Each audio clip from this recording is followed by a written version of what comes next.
in the ZBCN community before it was the ZBCN community, way back before its all-time high back in May of last year.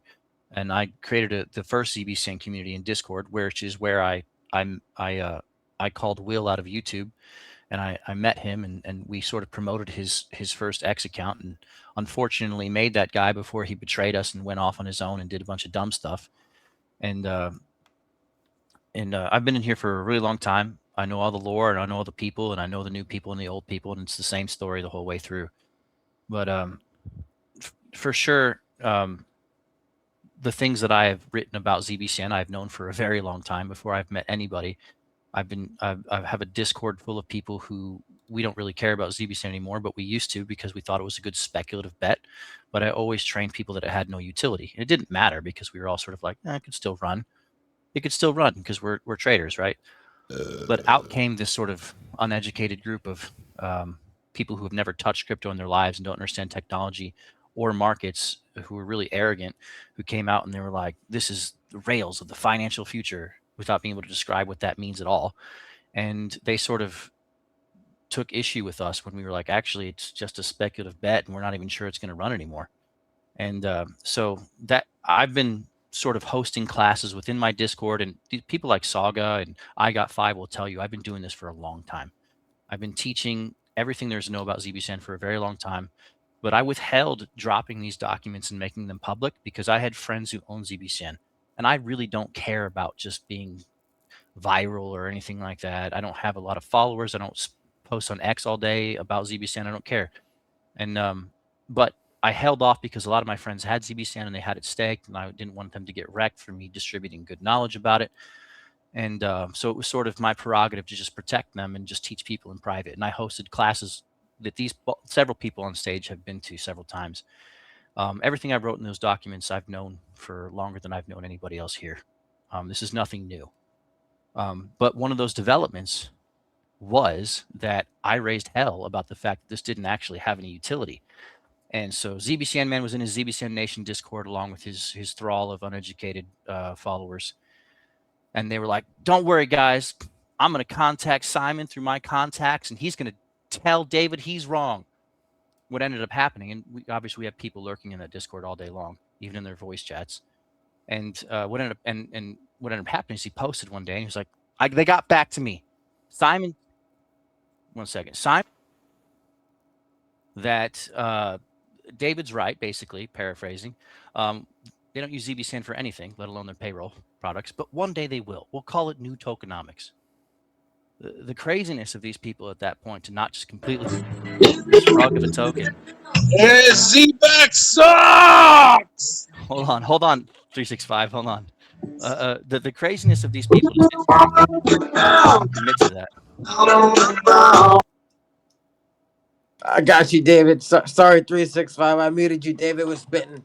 Yeah. So the audacity of this whole community to be like, yeah, our CEO just came out and confirmed everything David said, which is this is complete useless token, doesn't actually do anything for any of the products. But you know what? New tokenomics. Anyone who's been in the meme space for a long time knows that you can buy and earn and buy and burn arbitrarily without it actually being needed, and turn that switch on and off all day long, and it'll still slow rug on you. But these people, this is their first meme coin they've ever bought, and they think because it has good promotion and marketing that it's any different. And so that for the fact that after their own CEO confirmed that I was right, they didn't all just abandon ship and go and spend money on something that actually did disrupt the financial future and actually was an asymmetric bet, a good digital asset, is all you need to know about these people. They plug their ears. They only want their itching ears scratched. They do not care about anything that has to do with facts. They feel like because they bought the top, they can't possibly rotate to something that'll actually make money. They're stuck here forever, which isn't true, by the way. Feel free to sell it and actually I'm going to the bathroom, guys. I'm going to tell you real quick about Zebec. And so anyway, the issue is that these guys are like, don't worry, we've sent these documents and somehow made them more viral and parodied ourselves by promoting lemonade stand stuff all on X, constantly owning themselves. Thank you for that, by the way. You guys are super smart. But then they were like, let's go ahead and send this to Simon. He'll surely rescue us. Yeah, like he did last time, guys. He's going to come back and say everything David says is right because he did last time, and I'm not wrong. And here's why you're not going to care. Because you don't care about the truth. You don't. And you're not. This is what I want to say while I'm here. You guys are not my target audience. You never have been. You people with low IQ, no reading comprehension, no formal logic training, that can't read and can't respond to facts, you are lost and you are hopeless and you are not my target audience. My target audience is people with intellectual curiosity, cognitive dissonance, and honesty who are very grateful. And I have, over the last 6 months, rescued a lot of people from a potential gamble they didn't know was a gamble because of bad, reckless promoting. Those are my target audience. Those people are very grateful to have gotten out of this coin, or some stayed in it. Like I got 5. He's like, yeah, I know it's a gamble. I don't care. I like to gamble. That's fine. I don't care either. What I care about is the unethical promotion and misrepresentation by overconfident, crypto illiterate shills who are running around basically promoting something they don't understand at the expense of people who actually could get wrecked. That's what I care about. That's why I teach. That's why I bothered to write these books and these articles. I'm going to talk about Zebec real quick. Hang on. It's my guys on the space right now. Hey, 6'5", can you mute, please? All right. Yeah. Hey, guys, be selective about who you bring up as speaker, if you don't mind. So that's the idea. Is these guys they're not the target audience. That's just what I wanted to mainly put out there among a lot of other things we're going to talk about probably tonight. These guys are not the target audience. These people who shill stuff from ZBCN Nation, they're not the point. There's lots of people here who we can actually help, actually protect as investors. And they actually know how to read, for one. They actually are intellectually honest people who, in good faith, reach out to me all the time. I've got a long line of DMs over the last year saying, thank you so much for helping me. I can clearly see what you're talking about. And these people are all going to get rich in their own way. That isn't necessarily gambling, which isn't what they meant to do. So I do not care if anybody from that intellectually dishonest, non-intellectually curious space decides to say, well, we don't like what you wrote in that document because it's just FUD. Yeah, you guys are fine. Go do what you do. It's not for you. It's for people who can think. So I'm not worried about that at all. That's my main thing. Dark Horse actually came. David, thank you for that. You saved me from ZBCN. And No Face, you're doing massive work out here. Moni tried to warn me a long time ago, and I didn't listen. So, Moni, live on the space, I'm sorry that I didn't listen to you a long ass time ago. Yeah, shout out to Dark Horse. We've not met yet, but I've been around for a long time, and I've seen your Come on, man. Enough, David. I got to speak for a minute. Come on. I mean, we know what you feel about Zebec. Dude, this is my point. I'm at a bar right now. I'm like fucking hammered. I'm outside. Zebec, the number one problem with Zebec is the liquidity needs to be locked, okay? The liquidity needs to be locked. They need to update the address on the SEC filing, like No Face said. We just got like a ton of little shit. So that's all I wanted to say, man. So sorry about. And what do you mean? Be careful of who you let up. You know, are you fucking crazy? I'm 365, motherfucker. Yeah, I think it's obvious to everybody here why I said that, because you're obviously hammered and saying nonsense, which is typical. That ain't nonsense. Liquidity is not locked, dude. You're a smart guy. You should know You're that. talking about DEXs. Do you understand that liquidity across a bunch of actually centralized exchanges, order books is the actual real liquidity for an asset? Oh, not so just you're on DEX? Zebec side? That's not what I said at all. See, this is why someone who brought you up as a speaker shouldn't have brought you up. So what, man? I got questions. So what? I can't ask you questions? You're not asking questions. You're making statements. You're No, making no. that are Okay, wrong here's the question, about David. liquidity in a DEX. Well, no. How come Zebec doesn't have liquidity locked down? None of it. Answer that. It's a question. I'm about to answer it. Now listen, you're talking. Well, hurry up. I'm on a time schedule here, pal. Try to just chill out for a second, and I'll explain to you how. David, have you ever laughed? I never heard you laugh. I explained to you how liquidity just actually chuckle works. for a second. Just go. I just want to hear you laugh. Can any one of the hosts just take this guy? Oh, okay. I'll shut up. All right, 365. I feel your vibe, bro. I don't want to have to remove you. No, go ahead. But let David respond. I think you need to remove it because I just muted it. This is going to be a productive space until this guy started just saying dumb stuff. Just go ahead, David. Go ahead. No, I'll wait till he's removed, actually, because this is going to be the same thing. He's good. I muted him, bro. Go ahead. All right. So here's how liquidity works, just in case nobody else understands it. There's DEXs and there's CEXs, centralized and decentralized exchanges. What he was referring to when he's talking about liquidity being locked usually refers to DEXs. Anyone playing around in meme coins is familiar with this. You have basically X times Y equals Z on a curve, and it's a pair, and locking that happens from anyone can contribute to that liquidity pool and earn fees off it and that sort of thing. And he's looking at the liquidity in a single DEX or maybe a couple DEXs, and he's saying, well, this must be the liquidity for the entire ZBCN token. That's not true at all. Liquidity across all of trading exists also on centralized exchanges like wherever it's listed. Uphold, even though that's not technically an order book on Uphold, it's a little different. Kraken, wherever you see ZBCN listed, it's got its own liquidity, but this is order book depth. It's got buy and sell side order books. It's not the same as locking it in a DEX. And so that's a narrow view of how liquidity works. And sorry that guy chimed in uneducated and hammered, but that didn't help anything. But this is my point. If you guys are interested in actually learning about crypto and picking good investments, you will ask questions if you don't know what you're talking about instead of just show up drunk and make declarative statements.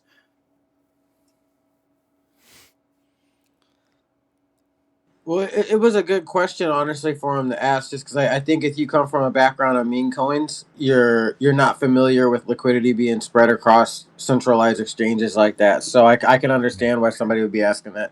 I can completely understand why someone would ask that in humility instead of come on here hammered and start shouting at me and talking over me and then acting like they knew what they were talking about. Those are two different approaches. It's not as though he just came up here and was like, "Hey man, I have a real quick question." No, he's just, he'll regret this tomorrow because he has this style of following you and unfollowing you and blocking you and unblocking you every single day. He'll do that. So how you ask questions matters. No, I feel it, man.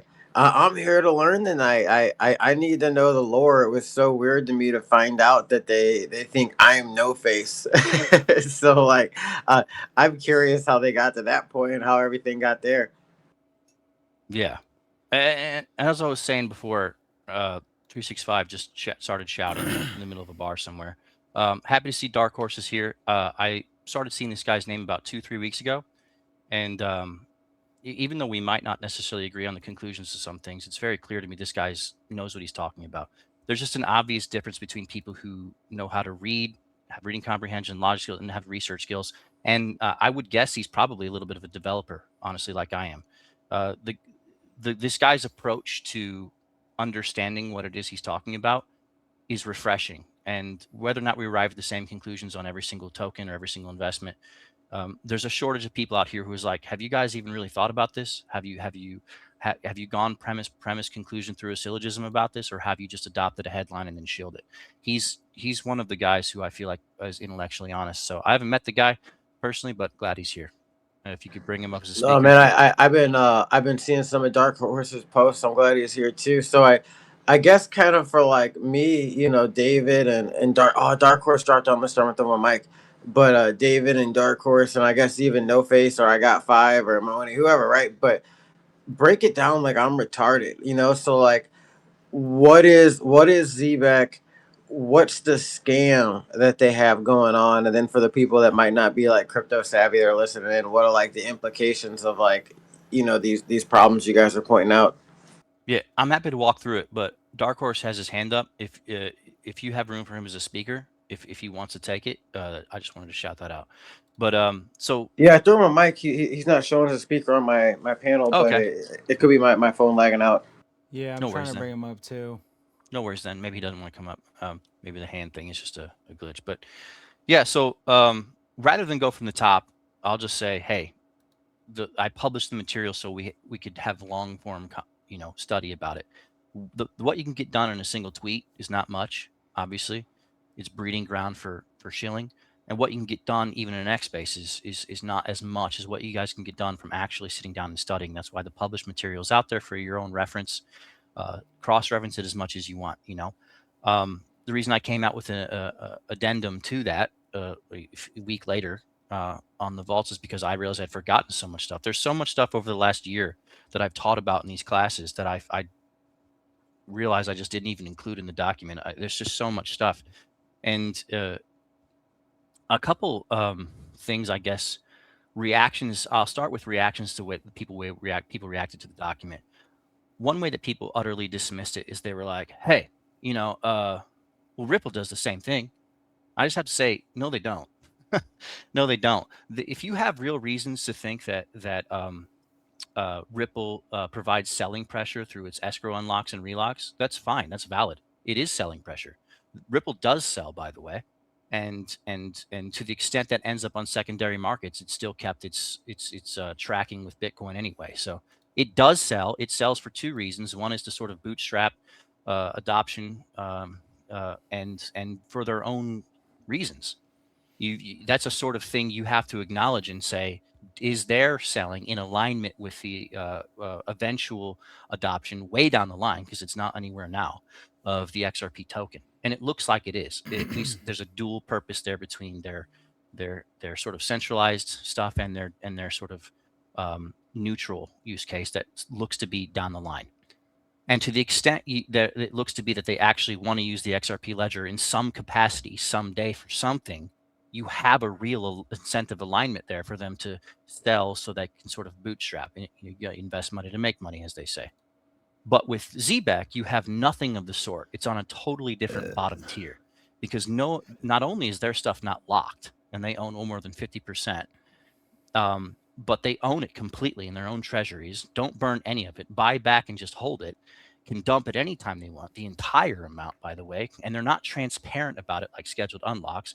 And beyond that, they have no incentive alignment with the actual price of the token. It's not as though they need the ZBCN SPL Solana Program Library token to do anything. It functionally, as a fungible token that inherits its security from the Solana network, cannot do anything they're saying it can do. Don't need it for gas or security or any of that. They simply bolted it on and said, What are they saying the token can do? they're not. See, this is why they're careful. They're not saying it can do anything. No one reads. They're saying what we will do, thanks to David raising hell last year and ZBCN Man escalating it, is we will create new tokenomics. And in these new tokenomics, you know what we'll do for you guys? We'll buy back some of it anytime a customer actually pays their subscription fees. Okay, but that's what every meme coin does. You know how many meme coins, like my friends trade meme coins. They love the casino. They're adults. They can do what they want. You know how many meme coins I know that do that? It's not real utility. It's not as though if they ceased to depend on the ZBCN token, they couldn't actually use their products anymore.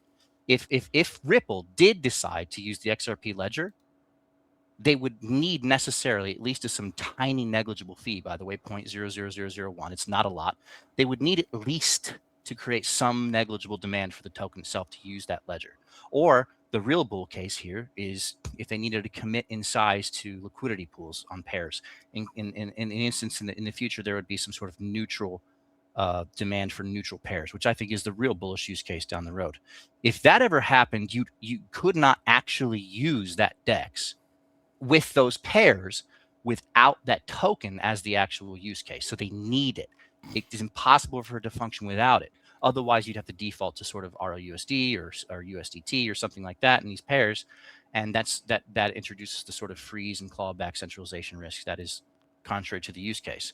But the Solana Program Library token itself cannot do, will never do, and is not needed for anything.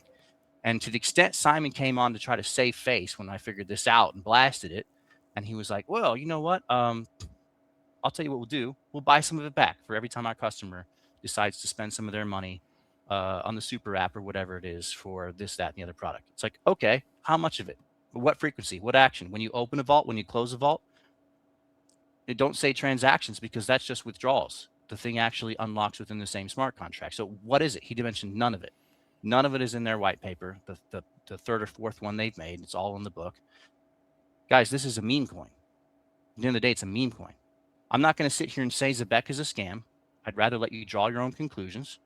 I've never said they were a scam. Draw your own conclusions. But the fact is, this token objectively, provably, verifiably on chain does nothing. And if you guys would rather be invested in that than things that actually stand a chance to disrupt the financial future of finance, that's your prerogative. I just want you to know that's what you're doing, so that if you get wrecked, you were at least informed. That's all I'm out here to do. Do what you want. Gamble away.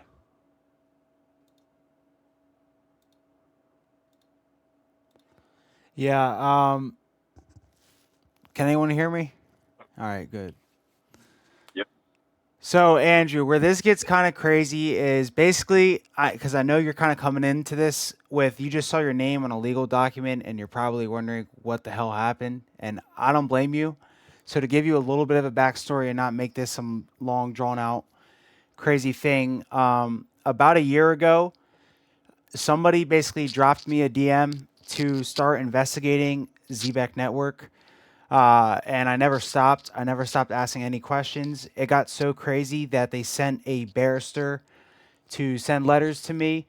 And at one point, they ended up doxing me as Andrew Sales. And then eventually, a month or two later, we ended up getting this information to you.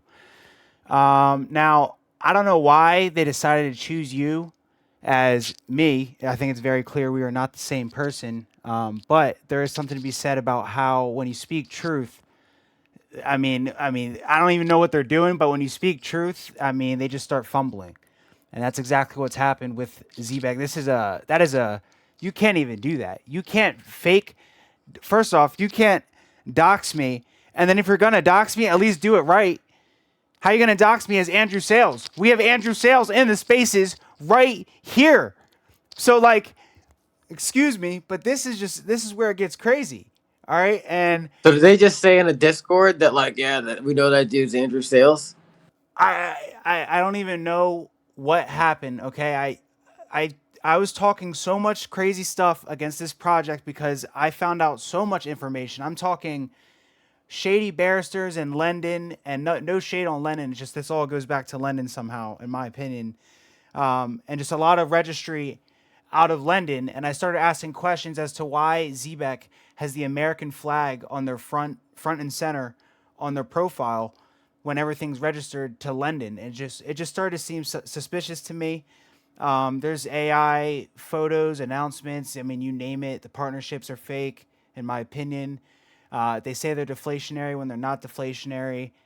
I mean, they don't burn the buybacks when they state in their white paper that they will burn the tokens that they buy back. And there's a million things that happen, but at one point they did dox me as you, and that's what happened. I mean, it goes deep. To me, it's been some big conspiracy, and I personally think that this is financial warfare coming from London. And I know it sounds crazy, but that's just what I think. And when you really look into the documents, you just more and more questions get raised. And you can ask away. I mean, I pretty much know most things there is to know at this point. I wish Dark Horse would come up and speak because this guy pulled up documents on the barrister himself, who is somehow behind a crypto consortium out of the UK. By the way, the very email, the address to the email that comes back when you sign up for the super app that they just released goes back to the address in London that also ties back to two market makers, one of them being XConnect. This is a market maker token, et cetera, et cetera. I mean, they just shill marketing announcements, and when you try and speak truth against it, they send shitty barristers to you and try and intimidate you into shutting up. And I just think it's very ironic how we found the real Andrew Sales. What happens here is Zebek's fault, in my opinion. And this shit's gonna play out the way it wants to play out. I don't know how, but you can't you can't do that to somebody. I mean, Andrew, I don't know how you feel, but it's fucking crazy. They dox like it's just insane to me. So that's why you're here. But yeah, this is a scam in my opinion, and it goes very deep. And the Zebek community is here. They can come and speak up and show their evidence. But we've shown everything to this point, and I mean, it's pretty much right out in front of everyone's eyes. This shit comes from straight from London, in my opinion, and I mean, it's not even funny. I mean, they're making circular acquisitions through companies, not disclosing how much these acquisitions are for. They're acquiring payroll companies that don't have any clients on paper. Okay, So here's Dark you've Horse. done the research on all these payroll companies they're acquiring and stuff? I mean, yeah, everyone can speak to it. I think everyone's seen it at this point. Pretty much. I mean, they've basically That's acquired crazy. circular transactions, and I don't know. I mean, let's let Dark Horse speak to it because this guy's got some real good research on this. But yeah, a lot of questions being brought up about all their acquisitions as well. I also think it's important to allow anybody from the Zebec community to be able to ask questions without being attacked. Because there are people that don't know and they need answers, and they might have questions, and we're like, how the hell don't you know that? But we know that there's new traders in the market, so don't feel bashful to come up and ask a question, because that's the only way you're going to learn.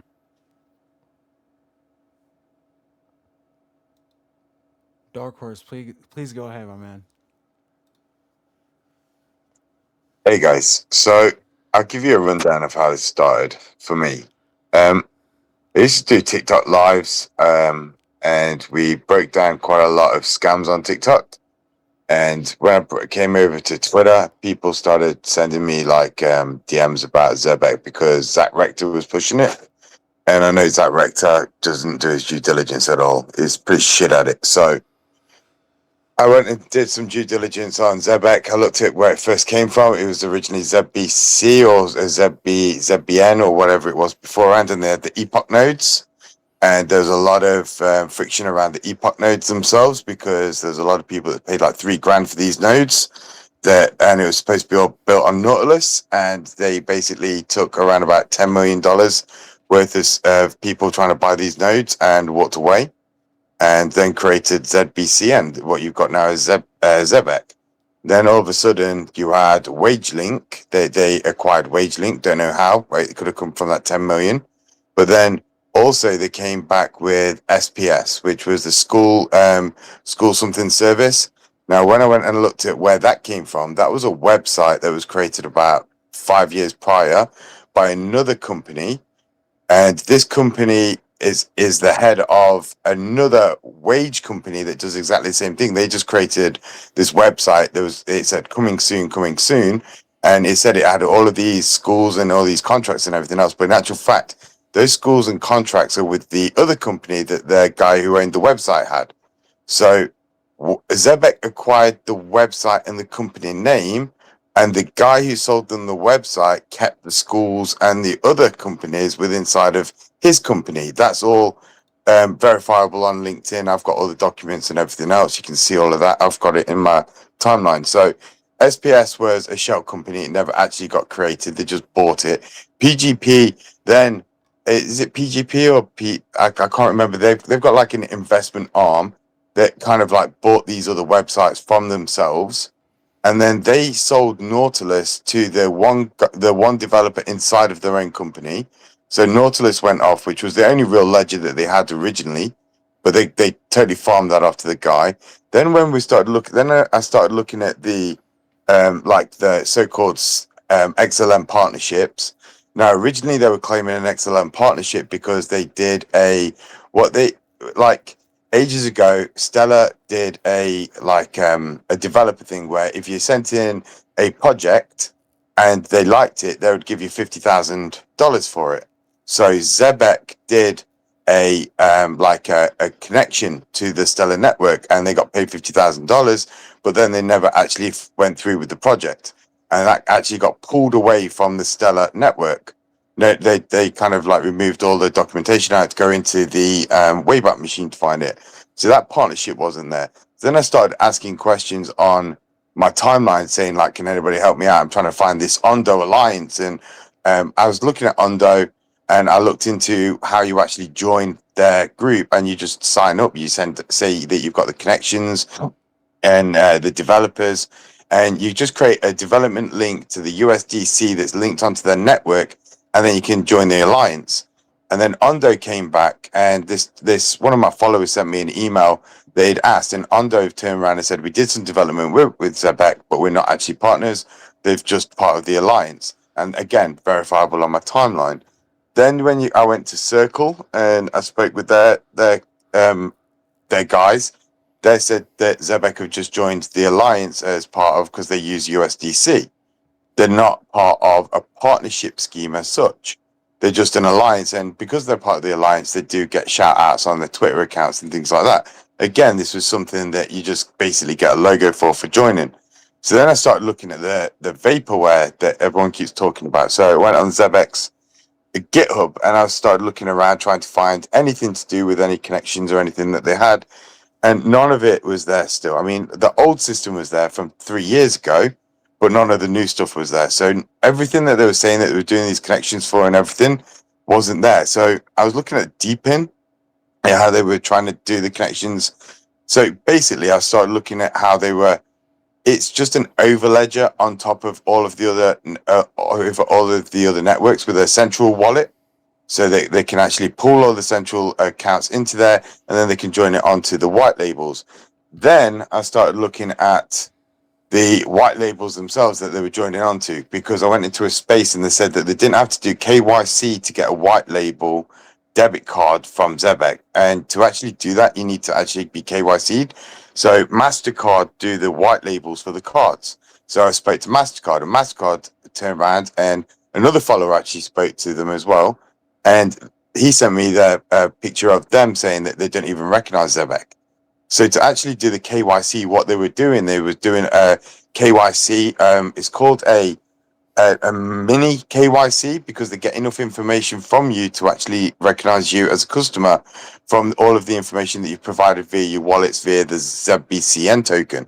So they actually do a KYC based on the information that you've got from there. So that's how they're able to do the white label connection for the debit card and the prepaids. So then, what was it? I went and looked into the PGP again. I went and looked at it's AGP. AGP. They've said that they've got this partnership with AGP Payroll. Now, what they've got is they've got two people that are sitting on the board that are paid to be on the board that have got AGP previous employment, but they themselves have gone away and built their own payroll companies and their own payroll streaming companies as well, and they sit outside of Zebec. I don't know what they're actually doing with Zebec, but they're just on the board. They don't really talk about Zebec. If you go on their LinkedIn, they don't really associate there either. Then there was I've just had literally I looked at No Face's link today, and I went on their new GitHub, and I was looking around that as well. And yeah, there's some weird shit in their GitHub there. I've probably gone over and missed a load of shit on what I found, but yeah, that's pretty much most of it. Oh, and on top of that, I've also been talked to by the barrister.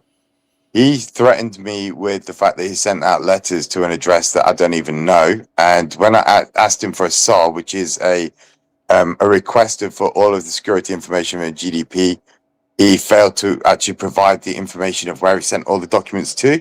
So I'm actually in the process of suing the guy for sending out personal information to random people that he shouldn't know, which exactly what happened to you, Andrew, by the sounds of it. This barrister doesn't seem to know his arse from his face. Then on top of that, when I looked into the barrister, I then looked into what companies it actually previously had. So I found that he was part of a crypto company as well, and he actually brought in GateNox or not GateNox that. So, oh god, yeah, that was the other thing. So when I was looking at the payroll app itself, WageLink hasn't worked on the Apple Store for like 3 years. And when you actually have a look, there's no customer that's ever actually put a thing on theirs saying that they've used it and it's great. So the WageLink app doesn't even go to Android either. Then when I looked at the actual websites that they've got for this whole payroll streaming and everything else, they had no ISO 2021, 221 and 2024, I think, which is the internet security for your personal data, which is a requirement for payroll information. And they had no SOC information on there as well to cover them for that. And then on top of that, when I was looking at the main information for the certifications for payroll, they had nothing. I know they got the WageLink guy that kept on coming in and out saying that he's doing all of that. Then when we looked at the documentation they were providing as well, those screenshots, they said that they had 10 million people or something, and they hadn't changed it for like a whole year. The information hadn't changed. It's all just been snapshotted over and over and over again. So when I questioned them on the security, the documentation and everything else, all of a sudden the dashboard numbers started changing. And then all of a sudden the barrister guy who had met Gate Knox before. Then Gate Knox, they went and bought Gate Knox, and then Gate Knox started saying, right, we're going to get you registered for ISO 222, which is fucking pointless because that's the actual just talking to the networks. And then they started getting them SOC compliant. So they kind of started looking at what I was looking into, and they started actually reacting to that shit. But is there anything else I missed? I think you found out No Face that he's got a previous history, that barrister guy. There's so much Yeah. weird shit, mate. There's so much weird shit on this company that I'm not saying it's a scam in any way, shape, or form. I'm saying please do your due diligence. Go look at the companies that these guys have ran before. I mean, that guy, Sam Thepalia, he had a problem with a previous assignment as well with movement. Again, and another guy had looked into that, and Sam actually had to go on the back foot with all of that, explaining all that shit. And I posted his little stream about apparently people in Korea are now trying to sue Sam for his Epoch sales for the nodes. And you got to think to yourself, all of this shit, and why would a company want to do payroll with so much weird shit? And then on top of that, why would I need to buy ZBCN to do payroll streaming? It just none of this makes fucking sense to me. So I've just been putting all the information out there. It's public information. You can go find it yourself if you just went and did your due diligence. I think I covered everything there, bud. Yeah, no, that was pretty good. And yeah, I mean, as soon as I got a letter from Anton, I started questioning everything because I looked into him, and he is. If you guys just look up Anton Van Dellen, followed by the letters of BBC, you will find multiple articles about him and what he's about. I mean, I think it's pretty shady for a barrister to also be a coroner. I think that's pretty shady. And the fact that he gave a presentation way back when, pretty much highlighting the gray areas of crypto laws in the UK, from what I found. But yeah, it gets what legit company hires a barrister like that in the first place? I mean, this guy's history is absolutely ridiculous. Can you remember when they bought Science Card? Yeah, I heard about that. That's when they try to Okay, so shill that to the students and stuff, right? yeah, that in and of itself, right, it was a white label in the UK. It was for universities. So then what they was able to do then is they was able to buy Science Card. They were literally running on a deficit. If you go and look at the budgets again, look at the HMRC, go to Company House, look at Science Cards, you can actually look at the P&L. This company was fucking dead. It was literally floating the surface, right? And then all of a sudden it had an injection of 500,000, and then all of a sudden it became the biggest thing for Zebec to buy. And then when you actually have a look at it, there's been no tax returns filed on that company. There's been no HMRC like acknowledgement that the company has been dissolved or anything like that. The whole thing is weird. Then when you look at that barrister's companies as well, some of them have no tax returns and no filings as well. It's just the whole company setup. When I look for SPS and look for where that company was filed for the purchase of, I can't find that either. There's yeah, shady. I'd say shady, but that's my own personal opinion. And again, everything's public. You can go find it all.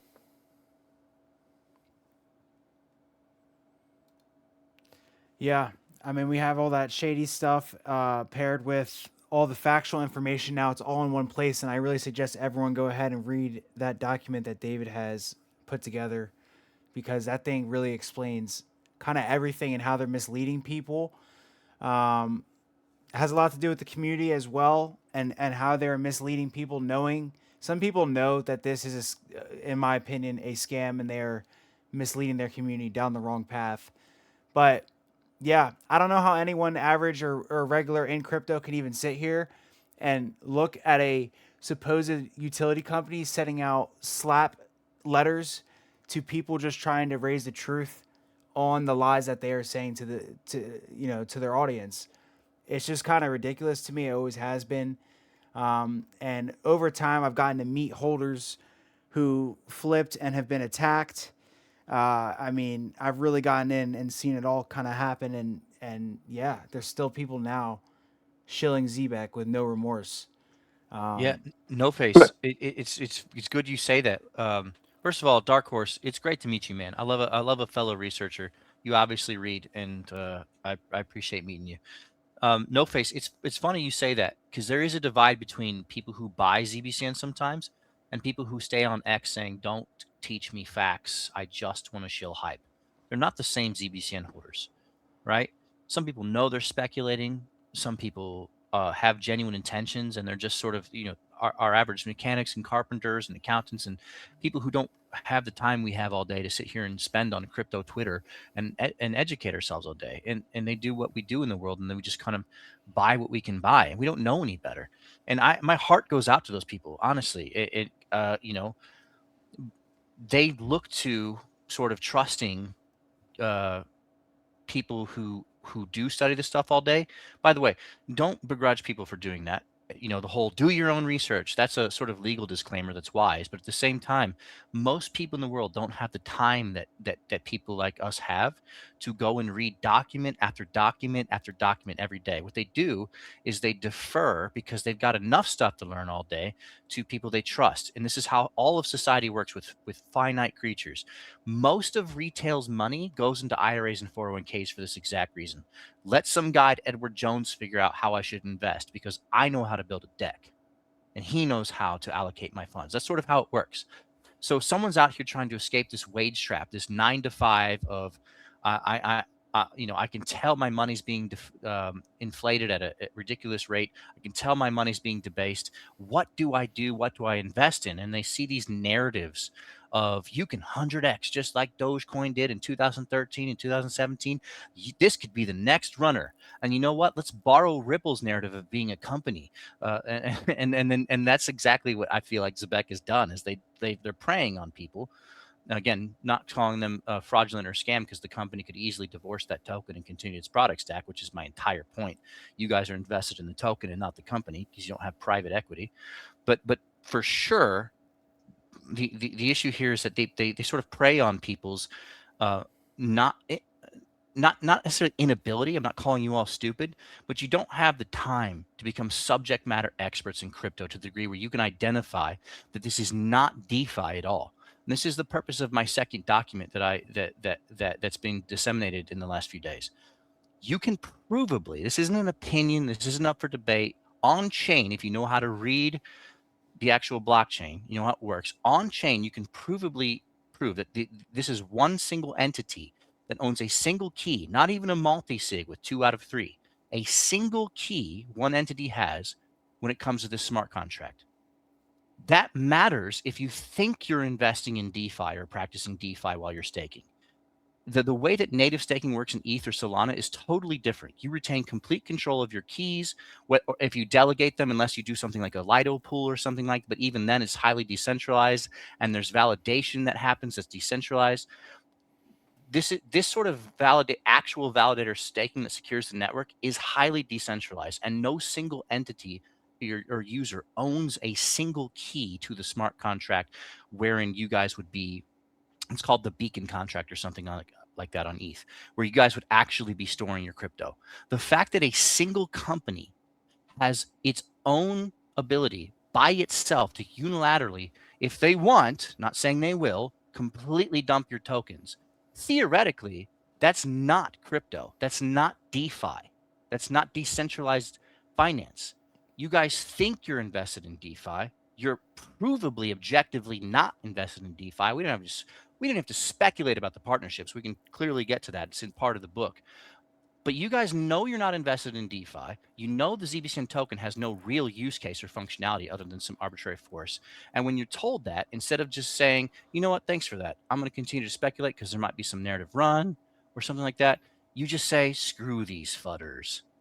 Is that really what you're doing? Like, do you not care about your own money enough to just be intellectually honest and say, this guy's right, this is centralized, and maybe you do trust Simon Babakani to that degree and you don't mind that it's centralized. That's fine, but say that, admit that, so that intellectually honest people who don't want to gamble on centralization can act accordingly. That's all the educators are out here doing. And you guys are like, well, why do these guys care so much? Are they even holders? Trust me, I was a holder way before you guys were.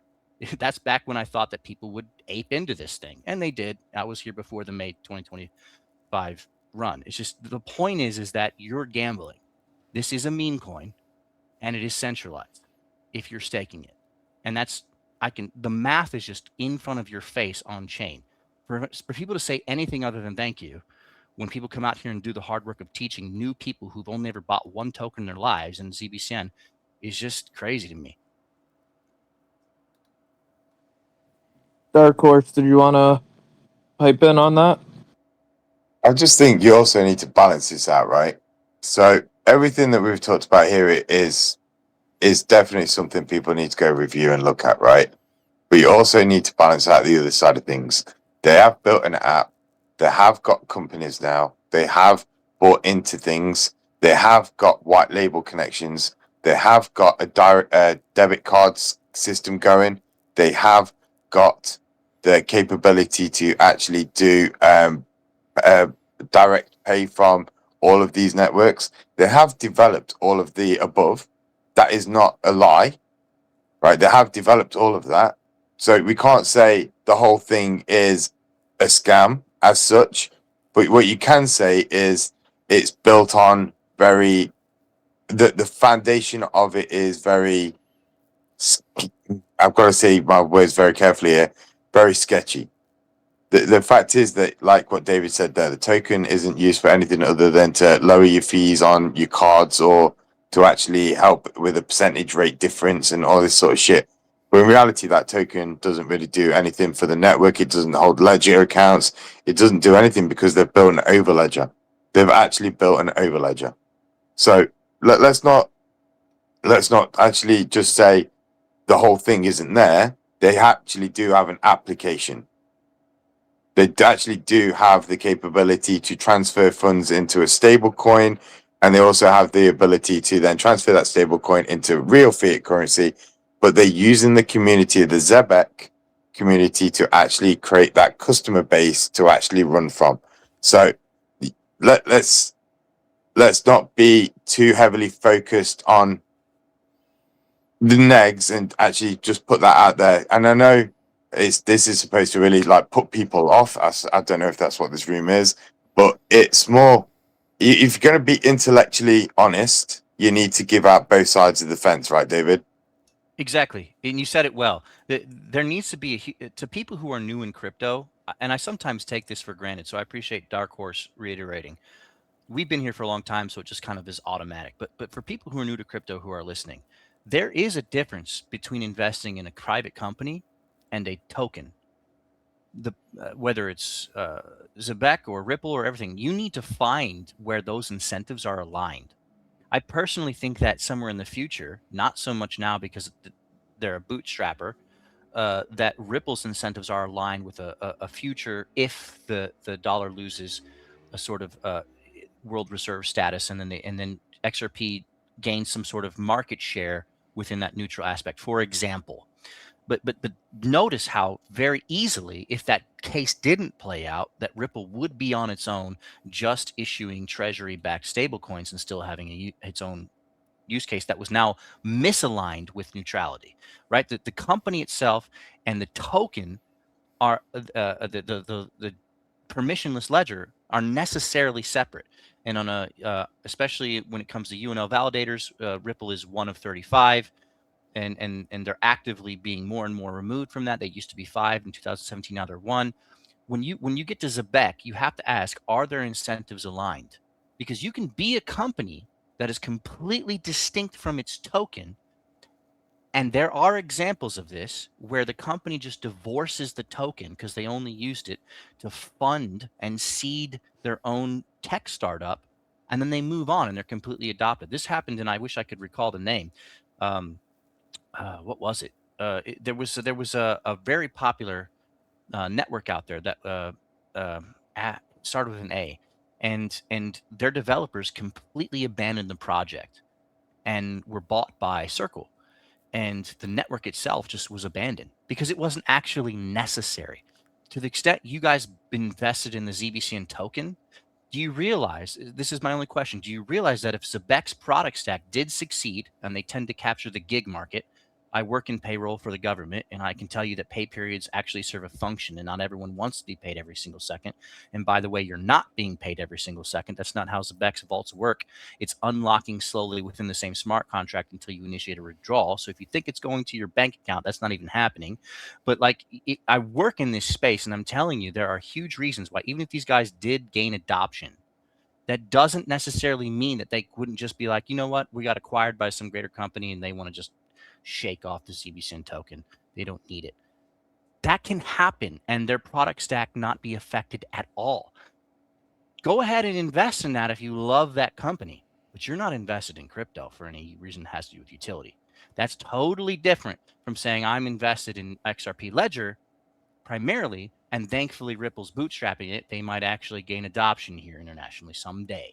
That's totally different because the operations depend necessarily, if you're using that DEX natively, on some sort of, however small, allocation to XRP, to the native token. That doesn't exist in a Solana program library token at all in the first place. So if you guys have just got here and you're like, I hear the words utility, I hear DeFi, I hear these buzzwords, Rails, infrastructure, I don't know what they mean, but gosh dang it, MasterCard. If you guys have just heard those buzzwords, I implore you, you're the people who are our target audience. We're trying to help. Take a second look, because this company could totally succeed and divorce this token entirely, or get acquired by some other parent company, and just, there doesn't matter that they're doxxed and they have reputational risk. That's it. It's over. So I just wanted people to realize that the risk exists there.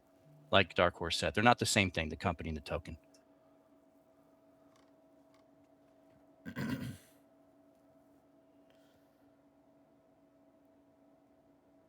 What's Hey, up, Crypto Killer?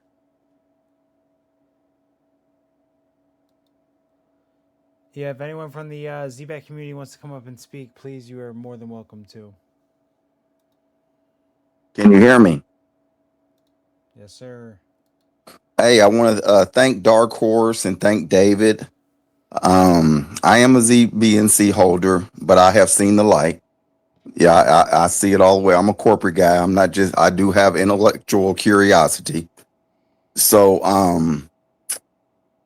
yes, there's really no utility in the token after you analyze it and break it down. You know, it's an application layer and it does not need it. Now they tell you they could use the coin. They'll use the stable coin and convert it into the ZBCN. But like you said, there's never no evidence of this actually happening, and you can't see the burns or anything like that. So it's very suspect.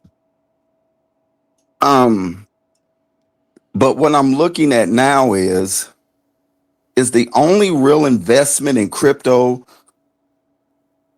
is putting your money into a L1 that actually has to burn their token with all the infrastructure plays, DeFi plays, all the different sectors within their blockchain. David and Dark Horse, I would love to hear your input on that. Yeah, Dark, if you don't mind, I'll answer that first, and you can go next. The answer is just, I would absolutely. So on a speculation basis, you've seen L2s and L3s and honestly ERC20s and meme coins, despite their volatility, sometimes run. I'm not here to say what the future will hold for things that are highly speculative. They might run. ZBCN could be like a whole penny someday.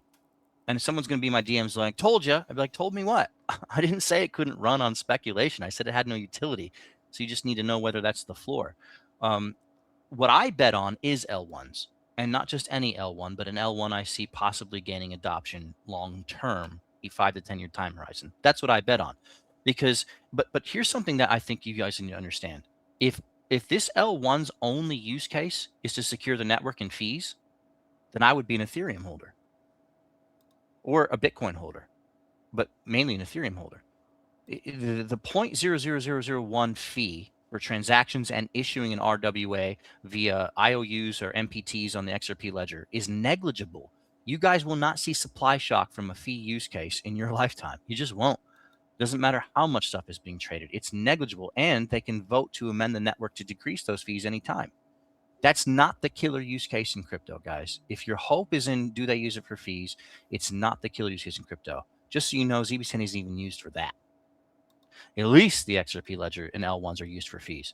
But and the proof of stake ledgers like Solana and Ethereum also are inflationary to offset the deflationary payments. But the XRP ledger is fixed and it is deflationary, but it's negligible because it attracts business. People don't want. There's a catch-22 here.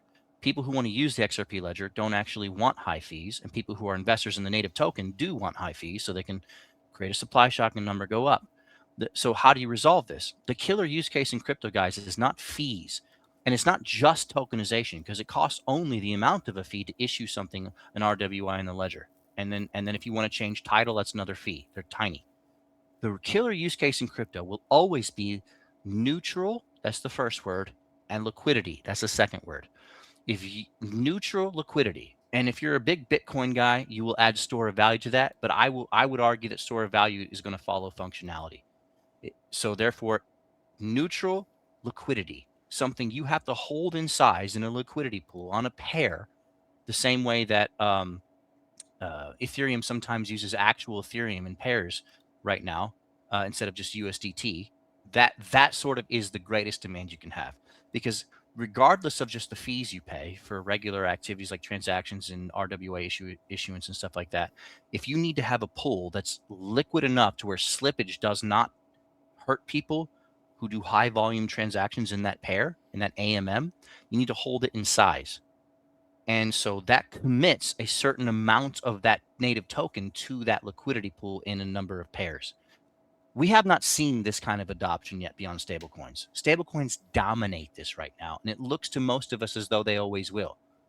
But if you're betting on actually investing in utility long-term for crypto, you are necessarily betting on there needing to be a use case for there to be total value committed to several different pairs that are neutral, so that people can sort of dodge sanctions and things like that. We all saw how Scott Bessent, the Secretary of Treasury, recently took $344 million from Iran, because it's easy to have clawback stuff that has clawback and freeze functions within stablecoins, because you can coerce a private company like Tether to do that, right? They're a centralized company, and governments can coerce them.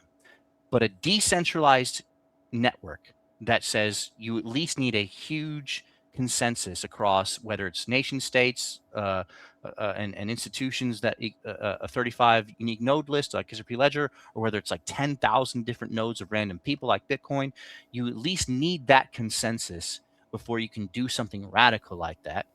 That creates a whole new demand for countries like China and Russia who are tired of being sanctioned, who are tired of having their stuff frozen, and it's a serious national security issue. So looking way further down in the future, if you see through your geopolitical and your economic macroeconomic research that one day there might be demand for a neutral and highly liquid asset on a DEX that other financial institutions will use, even if governments go through them, you begin to see the real killer use case of crypto, because that will demand the native token in size per pair, per AMM. And that isn't just fees. So we're getting way down the spectrum, by the way, of what's valuable in crypto, and 1,000 times further away from ZBCN. Not only could ZBCN never touch this use case because it's a Solana program library token, it's not even in the ballpark. It just has a company that likes to talk as though it's Ripple bootstrapping this thing to that end. And financial rails of the future, what does that even mean? I rarely meet a single person who can break that phrase down for me and connect it to the native token ZBCN. And so I just want people to know that you're depending on a speculative season in crypto, which may or may not occur when it comes to this token. David, do you eventually think clarity and regulations will catch up with a company such as Hyperliquid? That's a smart question. I don't know.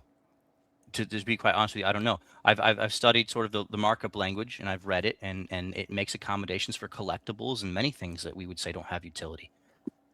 Whether or not the Clarity Act is going to come down hard in favor or against things that have utility or don't, is beyond me to call. I would rather stick to the things that are objective, which is this on chain is provably not being burned. No one's using it.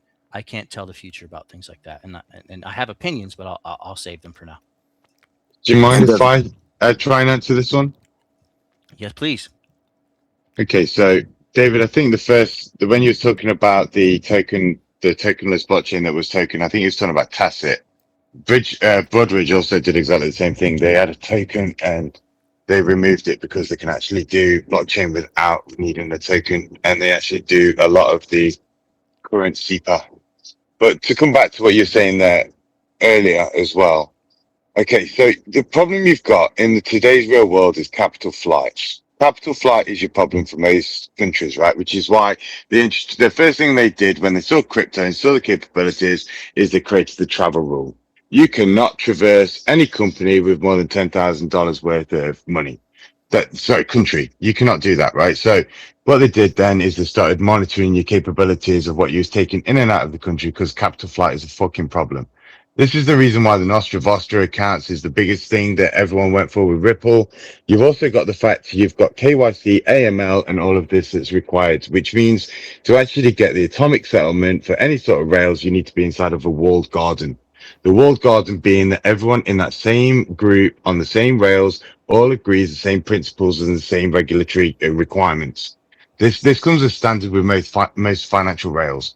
What you've got as a problem at the moment is all of these layer ones and layer twos and layer threes, they all sit outside of the actual financial requirements.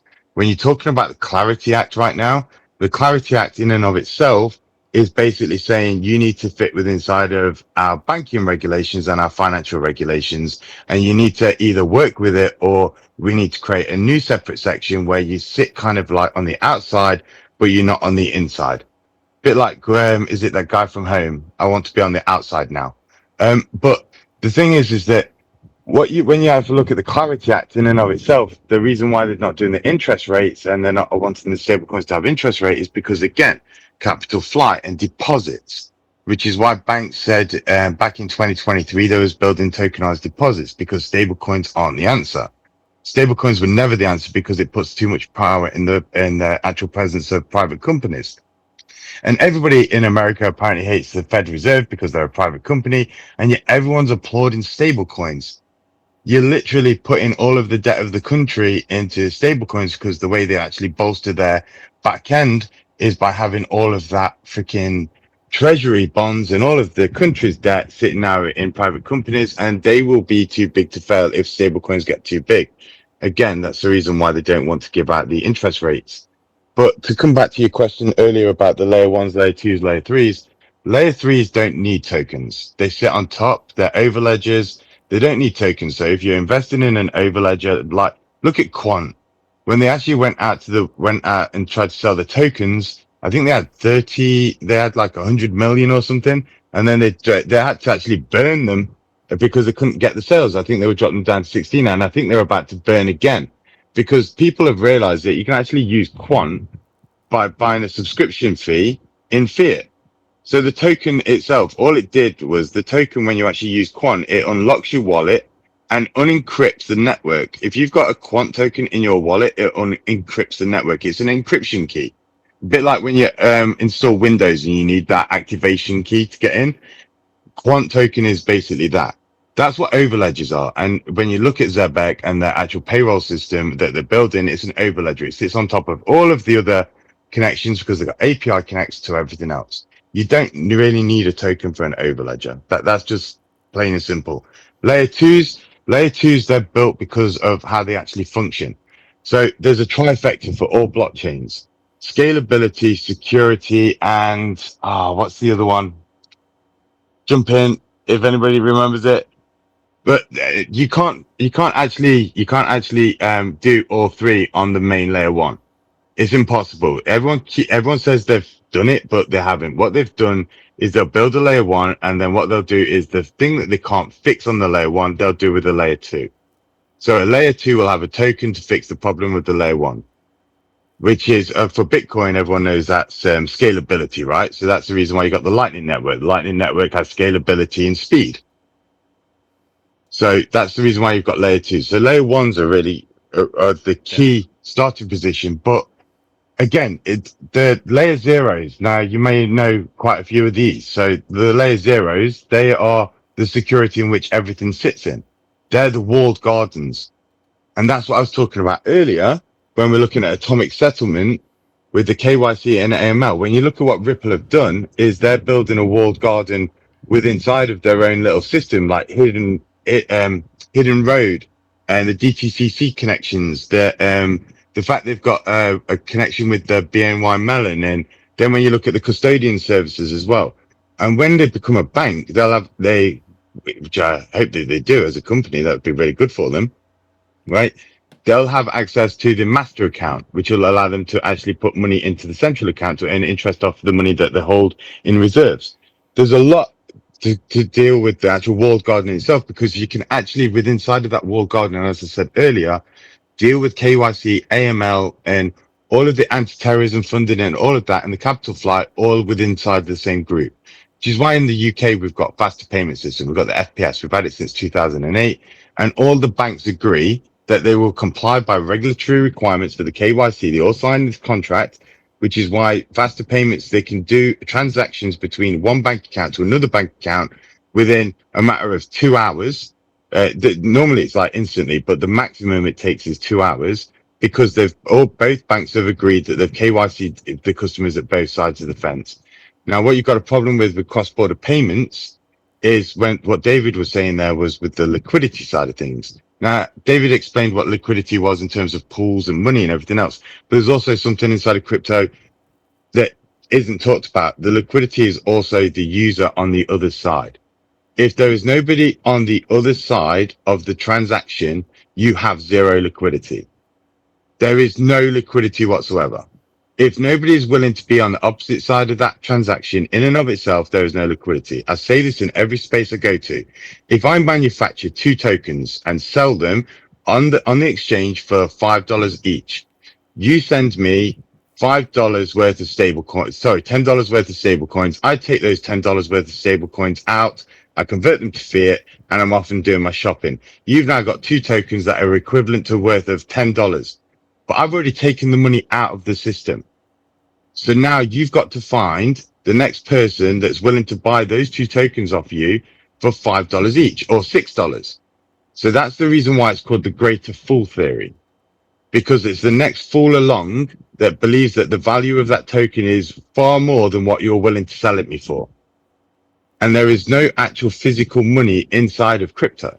The only real assets that have got money backed is stable coins. So when we're talking about liquidity and we're talking about what's available, this is the reason why companies employ market makers, because when there's nobody on the opposite side of the deal, the market maker will step in, which is why when you see your market made, or in your transaction, when you actually do a purchase, where a price made or market made, you'll see that in your actual transaction itself.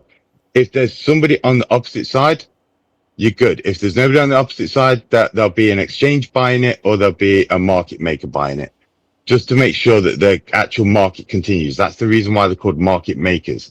Ripple employs market makers in low liquidity zones and pays them to ensure that XRP has a transaction value on both sides of the exchange. Now, what they also do is they sell their tokens to exchanges so that there are liquidity pools in every single exchange around the world. So therefore, the liquidity pools are there because Ripple sold the liquidity there to be there. And then what they do is they employ the exchanges to either be on the opposite side, or they've got market makers there to it. Now, if you're doing a payment like through the ODL or for a payment line or payment rail, you've basically got the other person that's receiving the payment as the part of the liquidity. So again, when you're looking at the investments and what you're looking at it with inside of crypto now, you really need to look at where we're moving to with the Clarity Bill, which is interest rates are going to be fought heavily because of the banking industry not wanting to actually lose the deposit capability. You've got economic downfall if you've got a stablecoin offering 8% interest on the chain, whereas a bank can only offer you 4%. Then you're going to find that everybody's going to be putting all of their money into stablecoins, and you're not going to get any money to the banks. Everybody in this room is going to go, fuck the banks. The banks don't need that fucking money. I want to earn them at 8%, right? But the problem is the banks give you, they take that money off you, that you get 4% interest from it. They then loan it out to the rest of the economy for like business loans, your mortgages, your car loans, your personal loans. Everything comes from other people's deposits.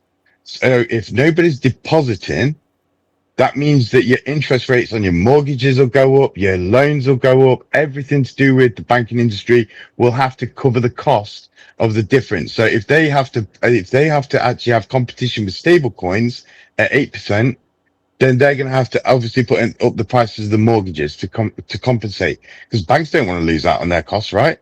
So they'll have to increase their loans to you guys. So first off, they have to cover their interest rate that they're paying the depositors. So they'll have to cover that 8%.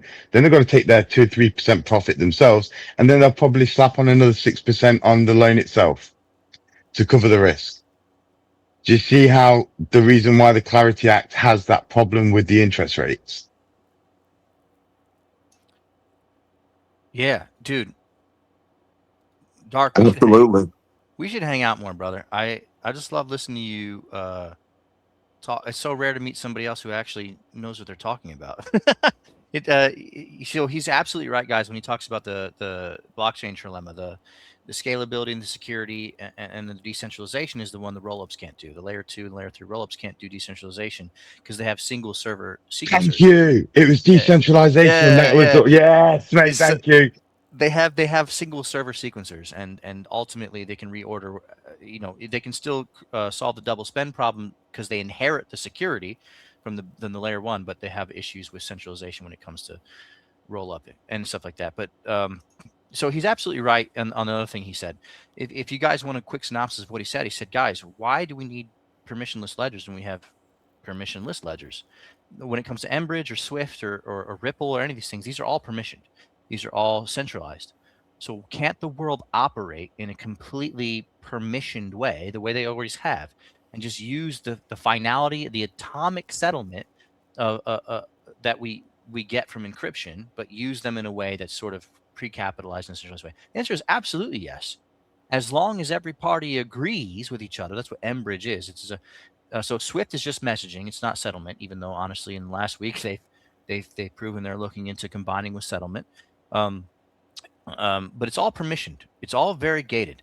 Enbridge is an example of this. Only they have atomic settlement because they have pre-capitalized pairs. You take the yuan, the ruble, anything you have, and they have pairs ready to go in Enbridge.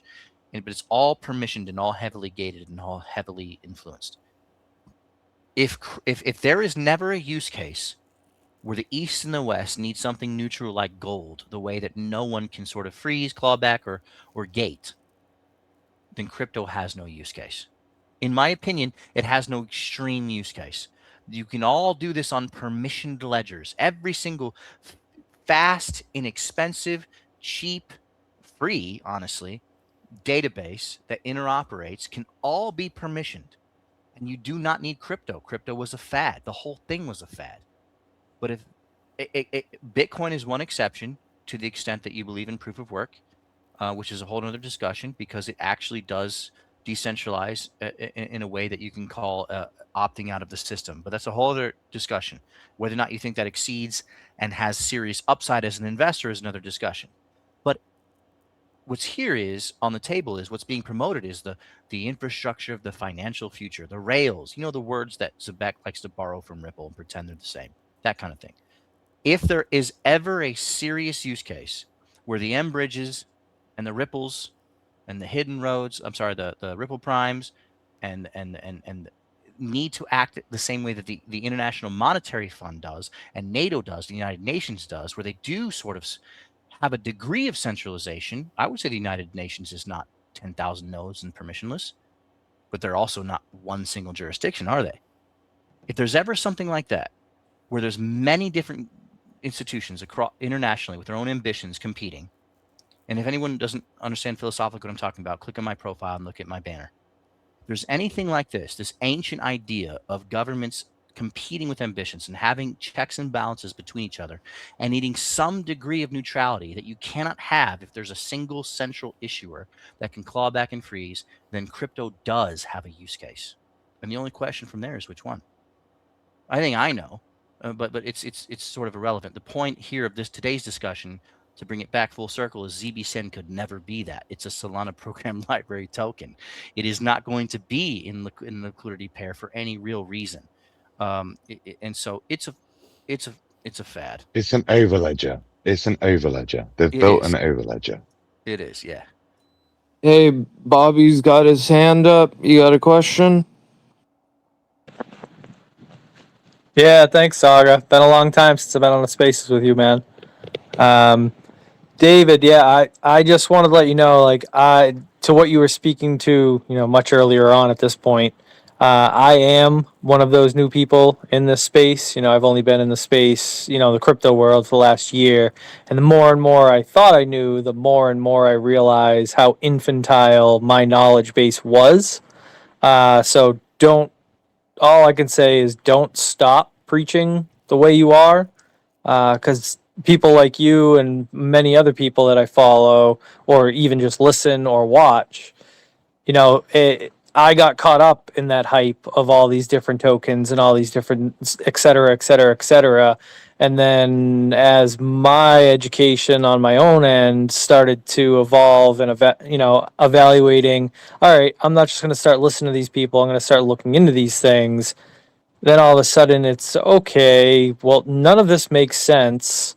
None of what everybody's talking about makes sense when none of this matters. It's all speculative, and it is all truly a casino right now. So I thought I was missing out. I thought I had to ape into everything and work as much overtime as I could because this was the next thing, and so on and so forth. Now I've come to realize, like, whoa, take a step back, you jackass.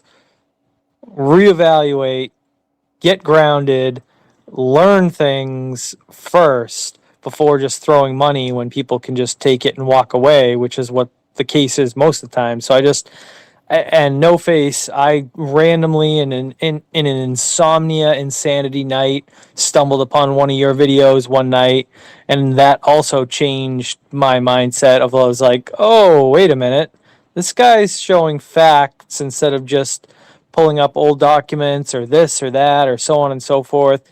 And it just really made me force myself to reevaluate, okay, stop listening to all this hype, stop feeding the adrenaline monster, which is what a lot of the crypto is, and just take a step back. So I just wanted to thank you for, kind of breaking it down and just, let you know that newer people like myself, uh, when we can find ourselves upon somebody like you, it doesn't go unwarranted of the knowledge that you're putting out there, at least to not necessarily protect new people, but just provide a little bit of insight, because I am most certainly not tech savvy. So hearing somebody with more knowledge, it's refreshing to know, like, all right, I wasn't wrong in my own mind telling myself, step the F back, reevaluate, and actually start learning this stuff before throwing money at things that you can lose. So I just wanted to thank you for that. Bro, you're so welcome. Honestly, You're welcome, bro, and thank you. I Thank you, appreciate man. that. It's Thank really you. it's really encouraging. I can't tell you what it's been like this last year. Um, I obviously have a lot of group of friends in my Discord, which, by the way, is not a paid one. I pay for it myself. I've never taken a dime, so there goes that lie that's being perpetuated. But and Zog is a part of it, and I got friends in here who are part of it. We teach. We're teachers. It's what we do. We have already made our money. We're fine. We teach all day long, and there's a mix of people who are genuine, sincere, smart people with families and wives and children, careers, who are benefiting from this. And I have a mile long list of DMs like what you just told me that keep me going. And then there's other people who just plug their ears and say, stop with the FUD. And they don't know what they're even talking about. And I try to ignore those people, because if they were my target audience, I would just quit. I really would. I'd be like, what's the point? Don't throw your pearls to swine, right? But there are people like you who occasionally speak up and say, dude, you made a difference. I happen to know people who are now in my Discord who are like, I sold my ZBCN and I sleep better at night, knowing and understanding what utility really is. Whether or not it goes up or down is sort of a speculative thing I don't care about as much as the fact that I'm actually doing good due diligence towards my own family, when I have to look my wife in the face and say, don't worry, I've put our 401k on something meaningful here, and I actually did research. And that's what keeps me going. So I can't tell you how much I'm encouraged by you coming up and saying that. Anybody else that feels like all we're saying here is rational and it's different, it's sort of, you feel like it's different, don't you guys, than people who are just like, ha ha ha, screw these fudders. It's like, yeah, but can you refute what he said though? Like, my money's on this, my kids' lunch money is on this. Can you actually argue? Can you not ad hominem? Can you not strawman? Can you do anything for me? And they just sort of boot you out of their existence and block you. If you've noticed this pattern, guys, my arms are open to you. This is why we're here. We're teachers, we're helpers, we've been there. There's a whole fringe, tiny community on the internet called the ZBCN Nation that wants you to believe that this is going to the moon in rails, rails, rails, and they can't tell you what rails even means. Ignore these people and take care of your family. That's why we're here. Thank you. Honestly, David, well said. Bobby, I've done it on multiple spaces, admitted that like I was new to crypto. I've only been in this since 2024, and I got lucky that I ran into guys like David and Five and Derek and Dark Horse and Moni. They all tried to open my eyes at one point. So, don't feel bad coming up here and admitting that, because we were all new at one point, and it takes a bigger man to come up and admit when he needed to take a look in the mirror. And I respect you for that. Yeah, I've also found that in the times that I can actually jump on spaces, there's more rational thought in the spaces that I've been on, because you can talk to people, however many people are talking. You can actually have discussions, whereas, the crypto Twitter and all that bullshit and people making posts and people making videos, it's all an adrenaline rush, and I was getting caught into that for sure. And I feel like getting on spaces and actually talking to people, one on one, which is I'm kind of disappointed. I don't know what's going to happen with spaces and the whole X platform. They're getting rid of this or whatever the situation is with that. But I feel like these are much more relevant to people that are actually trying to learn versus people who just post things. Because somebody like myself trying to learn, like I might not understand something that somebody posts that's been in the business or been in finance or been in the space for a decade or 5-6 years, just because they put it together in a format that I can't understand the complexity of it, just because I don't have the understanding and the base knowledge. So these spaces, I feel like are excellent for that.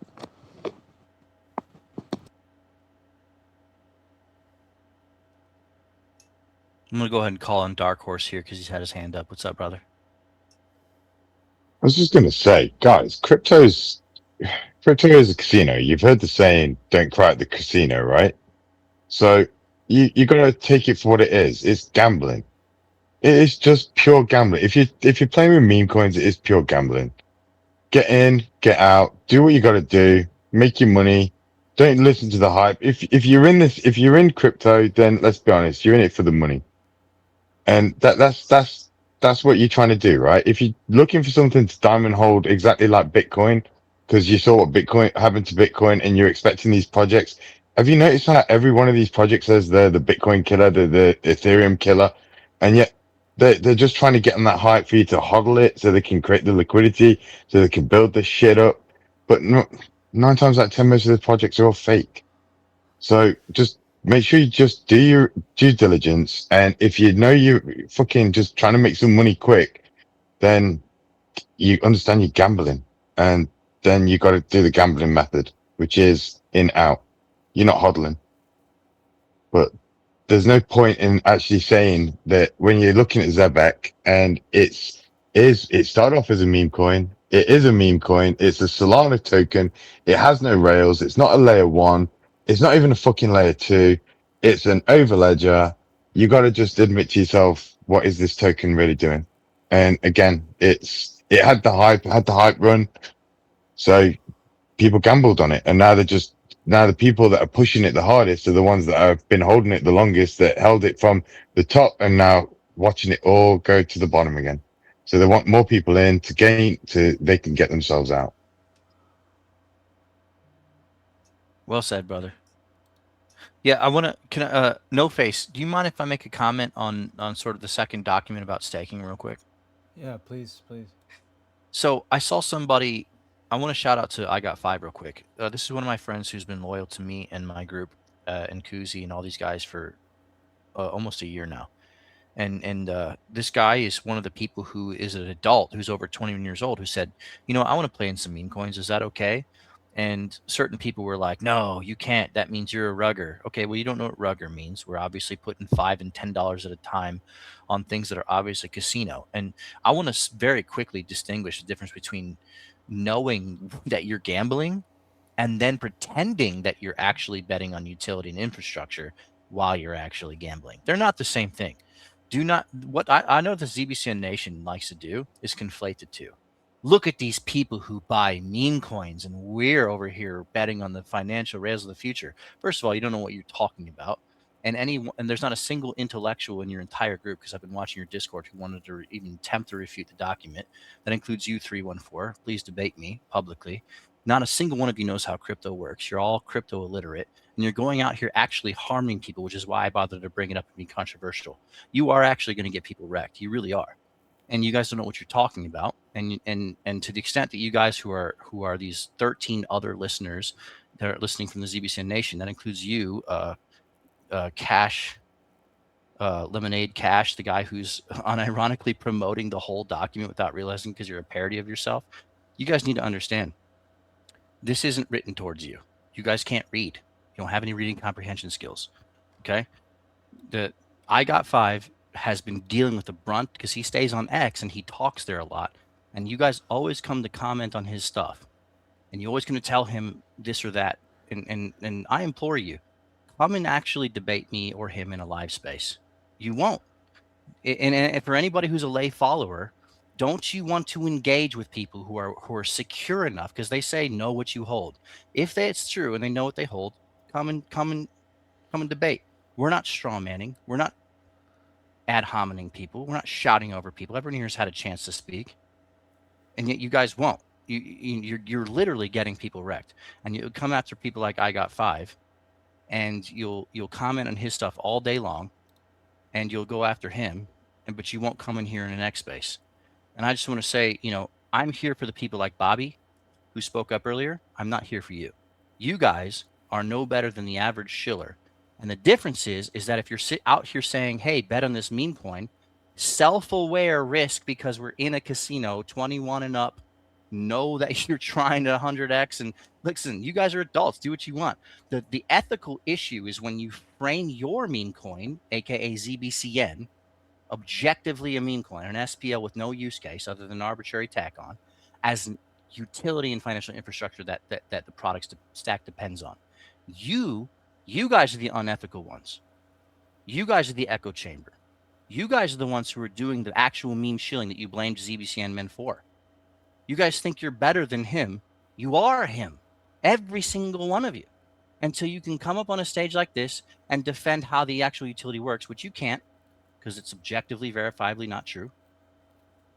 I want you guys to know that.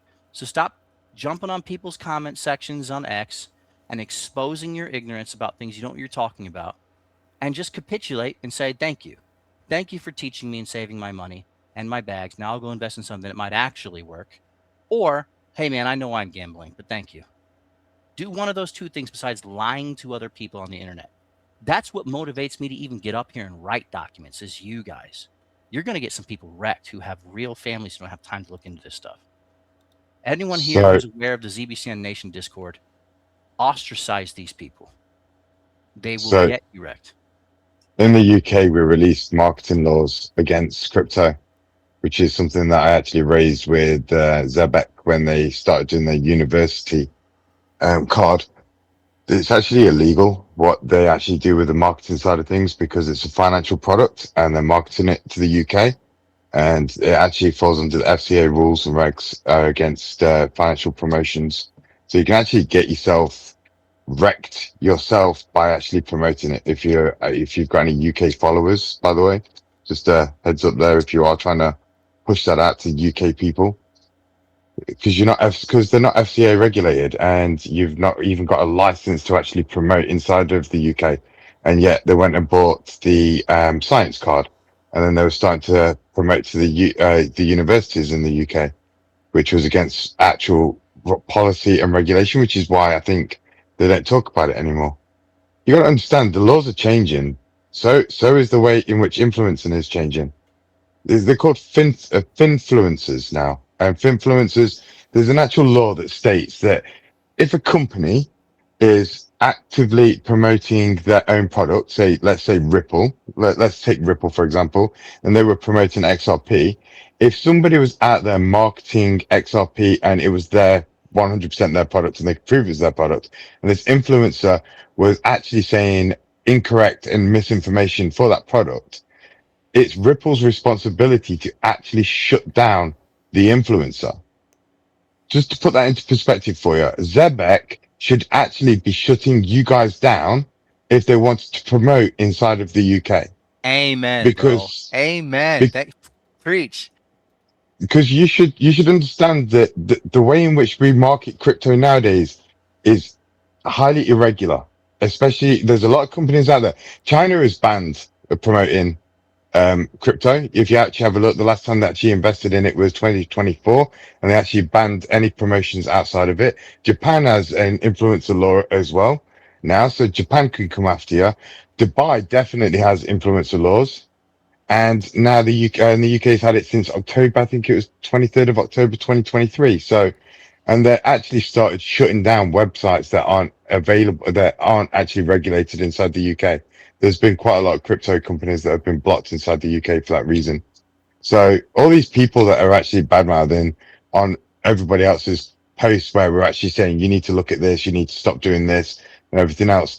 And you're saying all these things and then promoting it yourselves. You need to understand that what you're doing could actually be seen as illegal in particular countries that you're in. So you might want to check the rules out in the country in which you are currently situated in before you actually post things about crypto.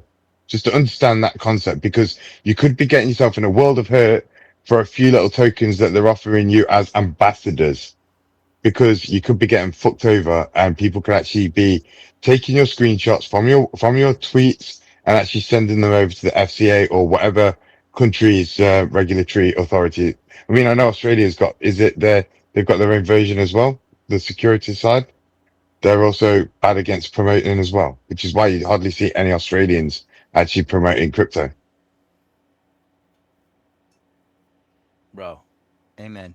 Hey, have you noticed one of the most bearish things about Zebec Network, the company, not CBC and the token, because they're two different things, is who they choose to endorse and channel through and promote?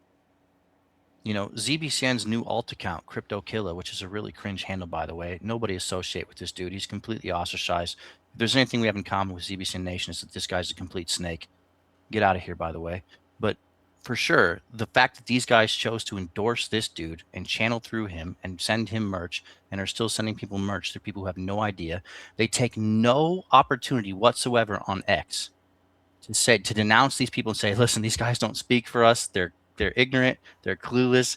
They never do that. They thrive on the ignorance, and they hope that they can select somebody like Will Coombs to show up and just say ignorant, nonsensical things and then rug people and then disassociate with them. They never disavow any of these ignorant, crypto illiterate people who are the influencers are supposed to represent their whole coin. You will never find a professional organization doing that. These people are enjoying the grift. They are. They're enjoying the misinformation. They thrive on this. They need the misinformation because your retail KOL community is literally all the float after that 50% that they own plus the vesting schedule from the early investors. That's it. All the sell pressure comes from people who actually own money, plus a fringe group of ignorant people who follow people like Will Coombs, who's sitting here right now listening, and he changed his whole X space persona just to go and fence ride and switch spaces. I see He's you, Will dude. Coombs.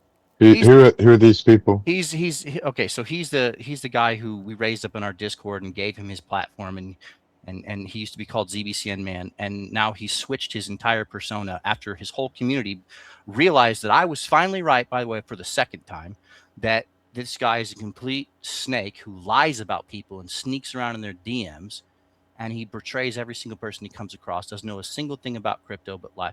Every single one of these people, like Lantern, by the way, and Cash was King, these guys are all the same person. He's one of them. He's a complete snake, and he needs to be called out because and this is why it's relevant. It's because Zebec, the company, chose to recognize this guy as their spokesperson, never disavow the dumb things he would say, like 1 ZBCN for transaction just because Grok said so. I do no research. I'm illiterate. That kind of thing. That's why this guy is relevant, is because no serious company would ever endorse, send merch to, or take pictures with a guy like that, and yet they did. That's the most bearish thing. Forget everything that's provable on chain. That's abhorrent. Calling you out, Will. I see you. That was a mic drop. You guys see him I in here. just like, His new Twitter here is Crypto Killer. Dude, rebrand as many times as you need to. Get out of here, dude. Not anybody on either side of this conversation wants you around. Log off forever. You lied to everybody. You are a giant hypocrite. And I don't care about my following or who thinks this is controversial. The fact that Zebec Network thought you were a good spokesperson and would send you information tells me all I need to know about that whole company. That's sketchy itself too, David. Like a company feeding information like that. Yeah, that's what I'm saying. You think Ripple would ever do something like that? They'd immediately know this guy was a scam. Bye, Will. I see you, Crypto Killer. How cringe is that? You had all day to think about a handle, and you chose that. Or now his handle's anti-ZBCN Man. He changed it again, bro. You are Will Coombs. You are ZBCN Man. You spent all day fighting me while I was trying to teach these people and help them about how this had no utility, and now you're on my side. Now you realize it has no utility because you rugged everybody and lost all your money. Get out of here, dude. Neither one of the people on either side of this conversation wants anything to do with you. Will Coombs. Rebrand as many times as you need to, dude. Hey Zach, what's up? What's the final countdown, and why do I agree with David? Because you're a smart person, Zach. By the way, I love you. Hey, last time we spoke, Zach, we were in that one guy's space, and I said, hey, I know I've been teaching this whole time, but Zach knows more than me. You remember that? Hello, gracious hosts, co-hosts, David. These are honestly, everyone in this space should feel blessed when you got Dark Horse, David, and Zach all in one spot. And you can ask any of these guys anything about crypto. I almost feel like we shouldn't even be talking about ZBCN more because it's so irrelevant. And No, it's irrelevant now. Is it in the headline? People are gonna buy it just seeing it, dude. but Yeah, guys, what happened to the 500? What happened to the 500 USDC that was on offer to anyone from Zebec to actually show up for this? What happened to that?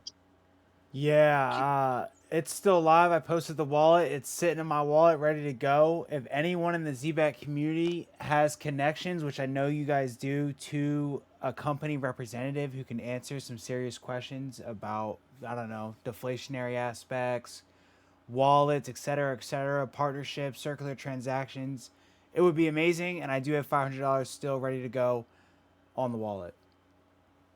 And I know Gotta love people can that. make it Gotta happen. love that. They've all blocked me, so they wouldn't even see my posts, even if they wanted to. Yeah, I got officially blocked from Zebec. After these documents came down, honestly, it kind of changed things. You know, it's not very often you can see all the evidence just put in one place. And again, I will just implore everyone to go read those.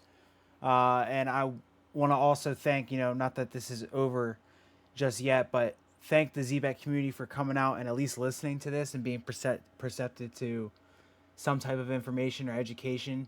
And you guys are more than welcome to come up and speak. But I do think, honestly, that the verdict and the truth is kind of out there. And we've all kind of spoken our truth on it pretty well. There's a lot of questions that are still unanswered, like why they doxed Andrew Sales. But that can be addressed and figured out later, to be honest. Do you know, It's just guys, crazy. guys, Like, you should do what I did. You should do what I did. I mean, at the end of the day, they broke GDPR rules for me and they offered me 15 grand to shut up and go quietly into the night, right? So you should just raise a complaint against the barrister themselves because there is actually registered. So you can actually raise a complaint with the barrister association and you can actually sue him because they sent your information, no face, to Andrew Sales, which is against the law in here in the UK. And because he's a UK based barrister, he should be compliant with GDPR. And even if it's outside of the UK, he's still compliant to the UK rules. So you guys probably have a case over the fact that he breached GDPR on you two. Just want to throw that out there. I was gonna say you got Ciro over there on the ZBC and Reddit as the moderator, running cover for these guys too, deleting posts and stopping people from talking about any of this stuff. And whenever I shared documents, he blocks. He basically said I violated community standards. I said nothing foul, nothing crass, no bad language. All I said was, pointed out how he's always over emotional, doesn't respond to arguments, and and said that basically everything in the document is factually correct. Go ahead and show me where it's not. I'll wait. And then I got banned. So he's running cover. Everybody over there running cover for these scam artists need to also face the consequences Have of you doing been so. kicked out of the Zebec network community group?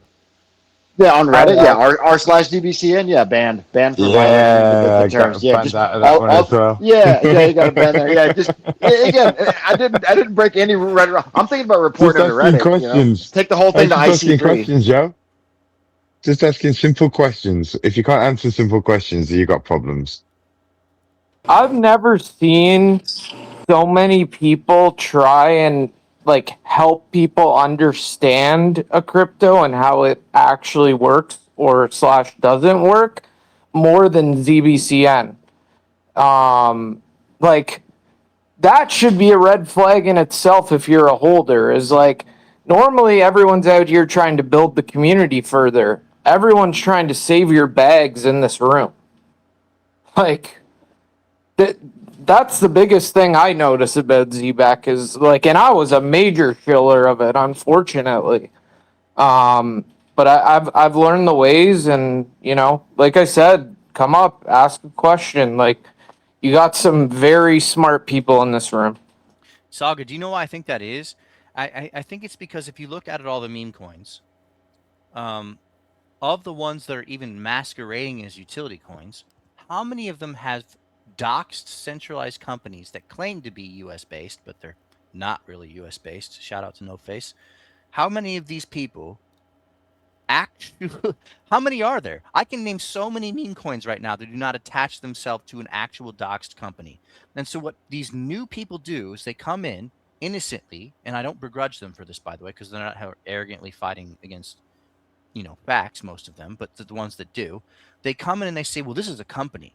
This Simon Babakani guy, he's the one white guy who replaced an otherwise completely foreign, you know, Indian and Russian staff, who, by the way, Sam can you imagine if Brad Garlinghouse just swapped CEOs of Ripple and never said a word about it?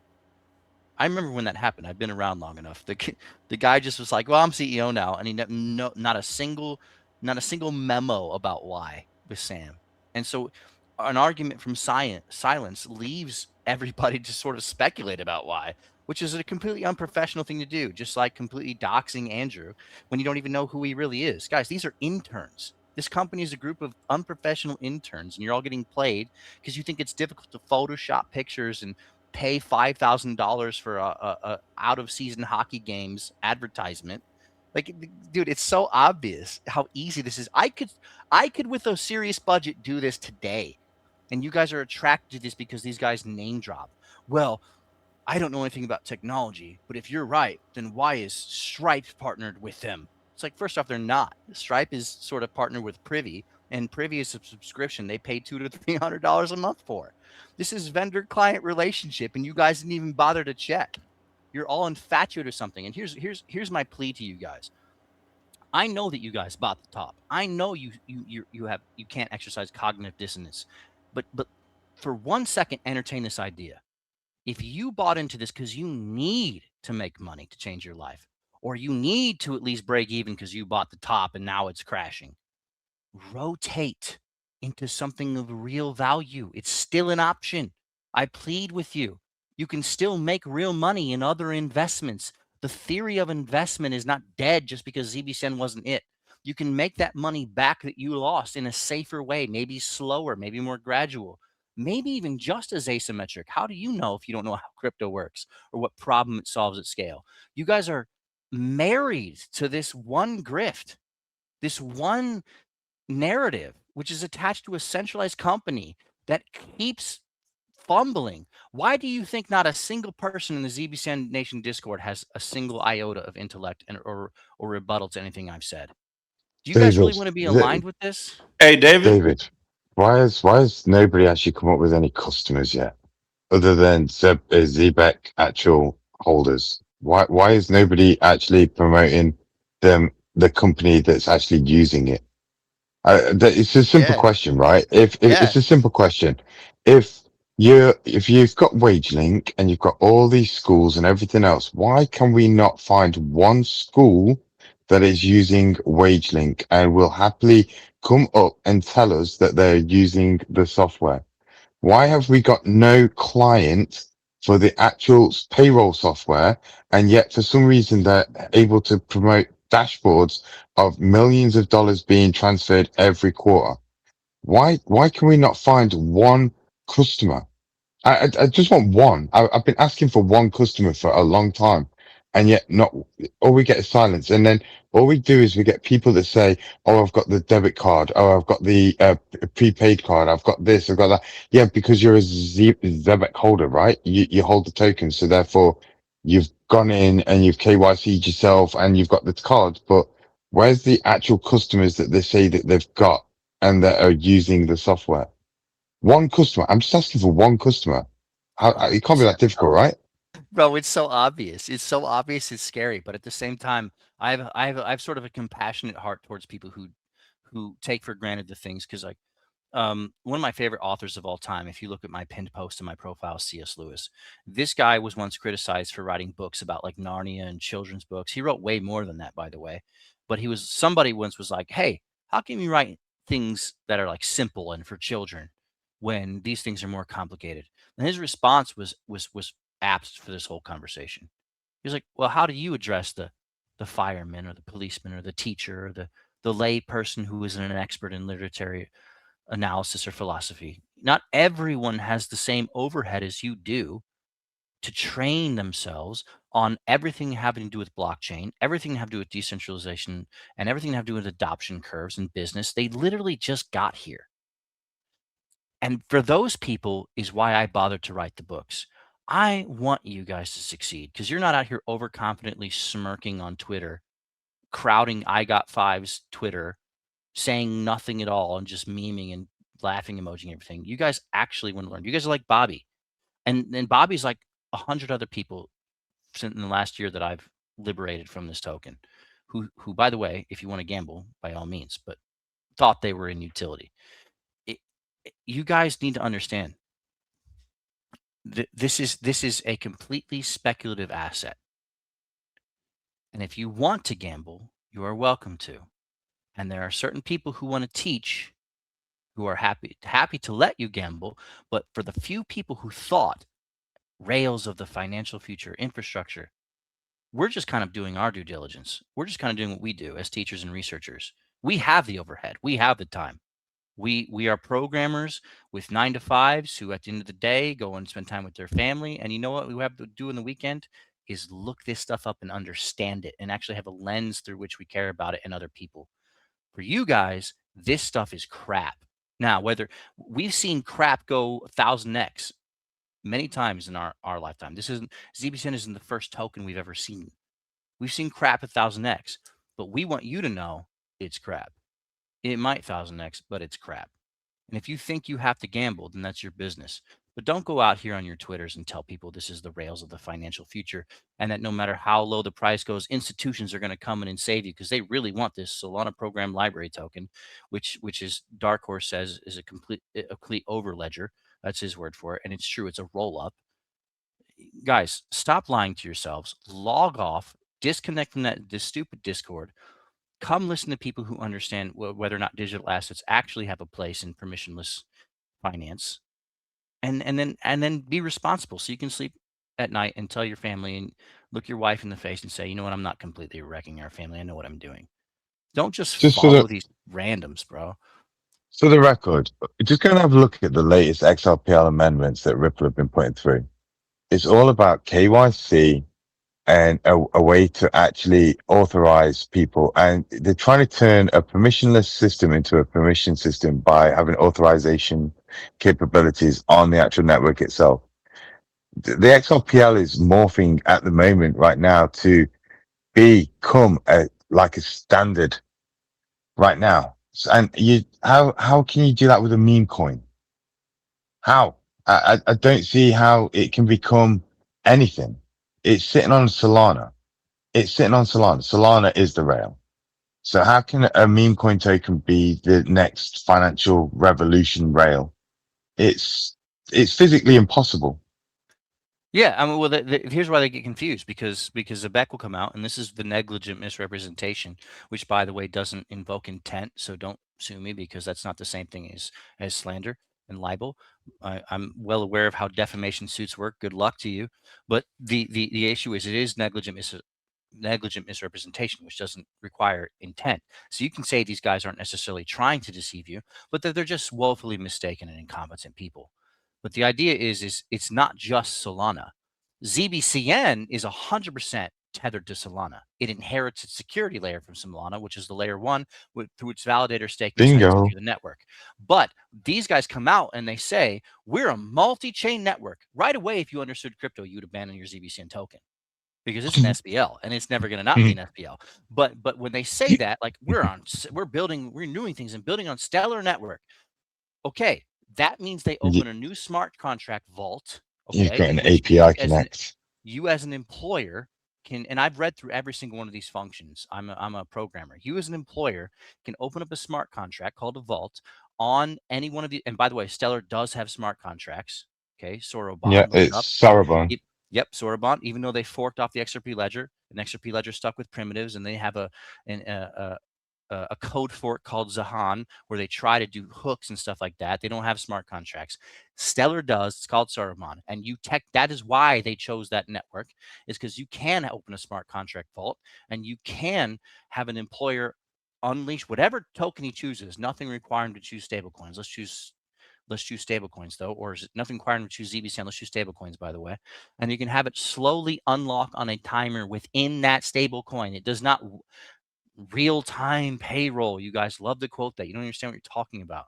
It every single a microsecond, it unlocks on a given frequency according to the smart contracts function that you decide into that smart contract. So you can monitor it on this super app, which is just an app, by the way. There's nothing super about it. I could print an app tomorrow, and you can witness it. But the moment you want to withdraw to your own bank, your own centralized bank, Bank of America, that initiates a withdrawal through bridge pay, conversion to fiat, the whole fiat rails.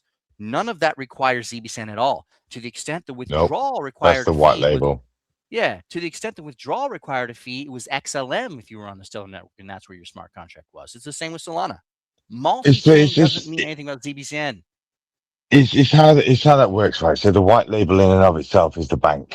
So what you've got is, I think they're using a Guernsey or Jersey bank at the moment. So the white label in and of itself is the fiat connection and the payroll. So the pay link and the rail. So everything to do with the fiat goes through the bank. They make money off of you converting and transferring, and they then convert it to fiat and then put it onto the card. The card says that you've got, I don't know, 10,000 USDC. But in reality, you've got 10,000 USD in the bank account. It just shows, because it's, like I said, it's an overledger. It's just what it shows you on the app. It doesn't actually equal the value. So they could actually have, all that money in the wallet itself. But when you try and convert, like what David said, it just goes to the bank. They just convert it and off ramp it. It's nothing new. It's it's one of the oldest projects in crypto, really. To actually have a payment card, I mean, is it what is it, small bits or Bybits or something. Every single exchange has a crypto card that does exactly the same thing. Spend the bits. That's it. Spend the bits. Yeah, I mean, dude, I bought into a meme coin called FogSwap with friends of mine, and we just like ZBCN, we were like, okay, this thing's obviously a meme coin, and they do buybacks and pseudo burns, which they could shut off at any time. But it has a cool narrative. They have a product. It's a privacy. It's a zero knowledge proof product, right? And we tested it and all that. We're like, you know what? This is a narrative it could run, and it's slow rugged, and we're like, okay, that's fine. And the dev came out and said, you know what? We're going to continue the product line and divorce the token because we don't actually need it because it rugged. Which is, by the way, ZBSyn's future inevitably. I don't know when. I'm not going to pretend I know when, but it is. And it's the same thing.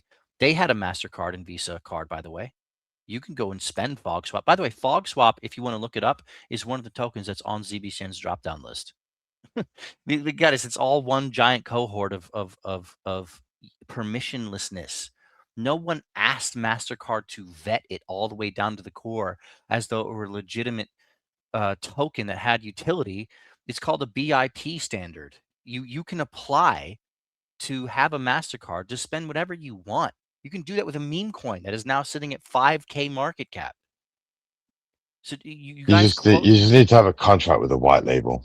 They'll Yeah, print anything on the front of the card. They'll print anything on the front of the card, and they'll, as long as you've got a contract with them and you arrange the fees on how the money gets transferred, and then you have a little percentage on top of the fee for yourself. That's the reason why white labels are out there for companies to actually utilize. It's just standard practice. It's just that's how these things fucking work. I mean, gift cards are pretty much the same fucking thing, right? yeah. But I mean, Dark, these people are new. They haven't been around as long as you and I have, and they're taken with the name dropping. Oh, did you say that they're partnered with Deutsche Bank? Surely Deutsche Bank is going to zero tomorrow. Yeah, you're right, they're not. And also, all Unity uses them as their treasury store for their stablecoin issuance in euro tokens. How is that in any way a liability for Deutsche Bank? They don't know who ZBSN even is or Zebec even No. is. It's like it's a Well, subscription. that's what I say. What Mastercard doesn't even know Zebec network even exists. They've even said that in one of the customer. I've got a screenshot. I know No Face has seen it. They don't even know. They don't even care. No. They care of the relationship with the white label owner. That relationship is, and then that's what I say. It's the walled garden situation again. That white label has to pass all the regulations to actually KYC, to AML, to do all of this stuff to make sure that their funds aren't funding terrorism and all of that, and also for capital flight within inside the countries as well. So they have to follow all the regulations, and then a company comes in and says, I want to use your white label. And then they say, right, you've got to send me XYZ, the customer details. You've got to do this, and you've got to pay me a fee to utilize my product. That's how this shit works. That's the reason why they Yeah. keep on coming out with a carbon card and black card and gold card, and they're just fucking. It's just marketing. Yeah, dude, I watched some dude come on I got five's space or his comment on X today, his comment section, and they said to No Face's reposting of my document, they're like, "Oh, who cares if Zebec owns the only key to your smart contract wallet? Who cares, bro?" Can I just tell you, regardless of whether you care, can you at least admit you're not invested in DeFi? Do you know how native staking works on Solana and Ethereum? Do you know that it's Did you not decentralized at all? Like, did you see that it's last first one in, the last one out on that sort of approach? So if everybody on that network decided to take all the money out, and you were the last one to try and take your money out, if that wallet is empty, then you ain't getting your money out. yeah, and if you try There to is no caps on their actual wallets at all with the smart yeah, contracts. and if you tried to refill it, guess where it would come from, guys? Their own Everybody else's treasury. other wallet. Yeah. Their own treasury that they have on Uphold. Every time that they buy back, whether it be through their official buybacks from the card usage, or which are negligible, by the way, or whether it be and inversely correlated to price, by the way, or whether it be buybacks in a vague, ambiguous, people need to do this to use our cards. No matter what, none of it's being burned. And I prove that in my book On the Ledger. I promise you none of it's being burned. I very rarely say something that guaranteed. I can prove it objectively, and so can you in 4 clicks if you know what you're doing on SoulScan. None of it's being burned, which means they're holding it all in circulation, not deflationary, which you can go and look at the whole supply. they're doing that. And so if they ever need to top off of your fake staking smart contract, guess where they'd get it from? Themselves. It's recycling. Where is the supply shock? Where is your hope of 100 billion token supply on having liquidity across centralized order books or decentralized liquidity pools? Where is your hope of there not being any more left for people to buy and driving up these insane valuations you give them? You have no hope. You are just guessing about when these people who got in earlier than you, these centralized venture capitalists whose whole job, by the way, is to go ahead and dump on your heads, and they have a track record of doing so. That includes Solana foundations and Circle foundations. You go ahead and go to dropstat.com and you can see they've already been dumping on you. It's the whole point of it.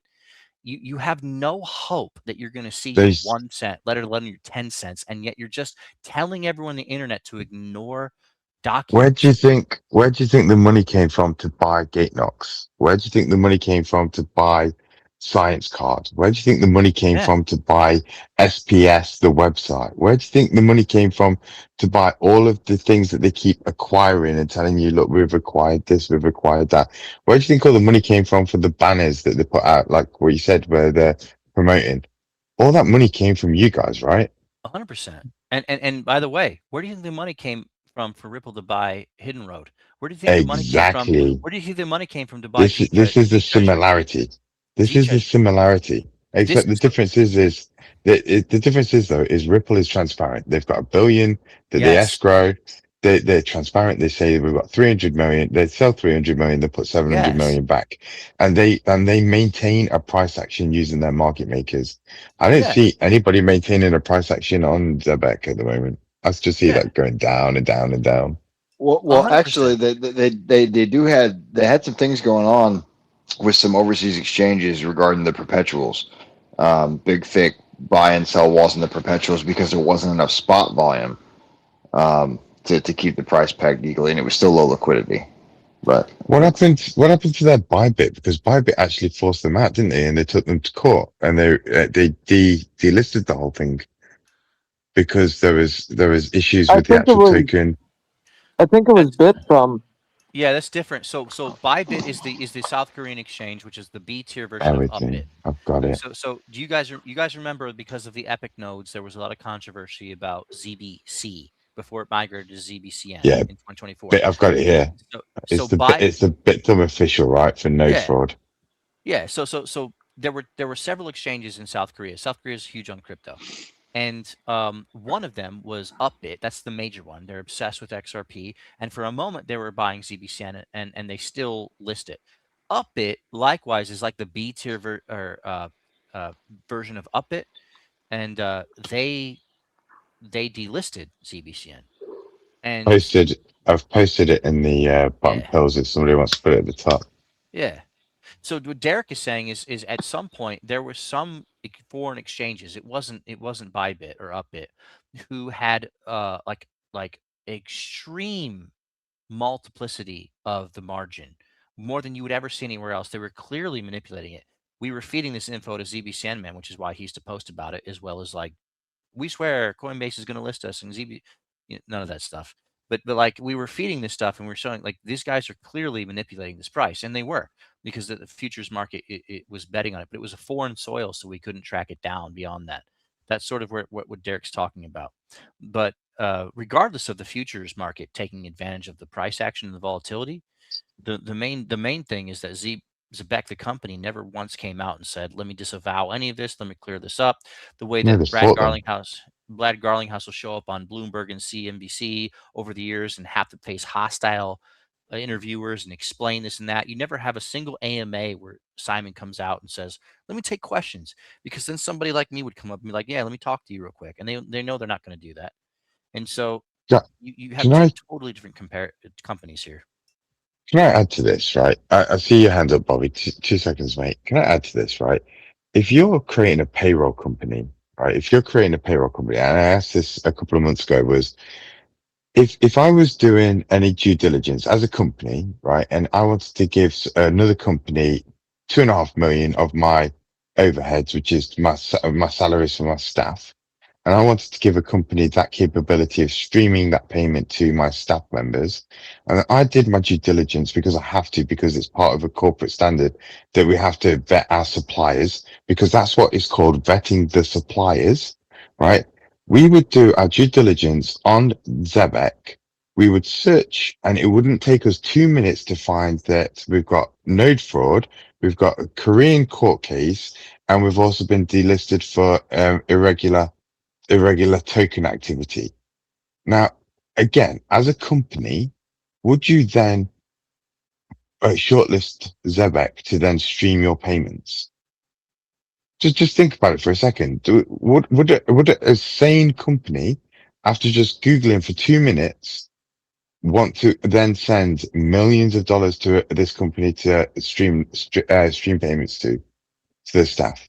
No, they would find somebody reputable with none of this background, none of this capability, none of this prior history, none of this with the CEO having that money issue with the airdrops. They would look for something without a token attached. Why would they need a token? Why would they need that? And then you've got, like what you said, you've got Simon saying all these companies, you're early, payment streaming is going to be the future. Yes. But if it is going to be the future, there is no a company on this planet that would want to touch that with that sort of background. I don't see it's possible. Yeah. So to bring this back full circle, No Face, thanks for letting me and Dark Horse sort of meet each other and rip on all this stuff. I see that we've sort of taken over the space with turn it into a class. But dude, thank you so much for hosting. The idea is we hope people who understand how to read and understand logic and are intellectually curious are going to be actually helped by this, the way Bobby said he is helped by this, and the way that hundreds of people, not hundreds, probably like tens of people over the last year said that their life was changed and they're thankful. That's what we're doing here. But let me just say, uh, you know, No Face, you have gone out of your way to deal with a lot of people who called you all kinds of names and stuff like that. And while you and I have different styles, and you're more of a conspiracy theorist and I'm more of a sort of an analyst, at the end of the day, I noticed that you have been the one willing to engage with people. Like, hey, prove me wrong. Let's have a discussion. Maybe I don't know something. Maybe I do. And people have shunned you and called you a fudder. And I just want to say that no matter what, regardless of our different approaches to research, I'll always be on the side of the person who's willing to debate. It's a hallmark of Western civilization that we can come in here and say, "Prove me wrong, bro," and then notice that not a single shiller of this coin is like, "Hey, I'm your Huckleberry." Not one. They act like that in their own echo chambers, but not one of them will say, "You know what? This guy's reading the blockchain wrong, or this guy's reading this wrong," or not one of them. And no one from their own company will ever even distribute something that contradicts what we're saying. So shout out to anyone who's willing to actually engage people here in civil discourse. David, he also offered $500. Like, again, I'll match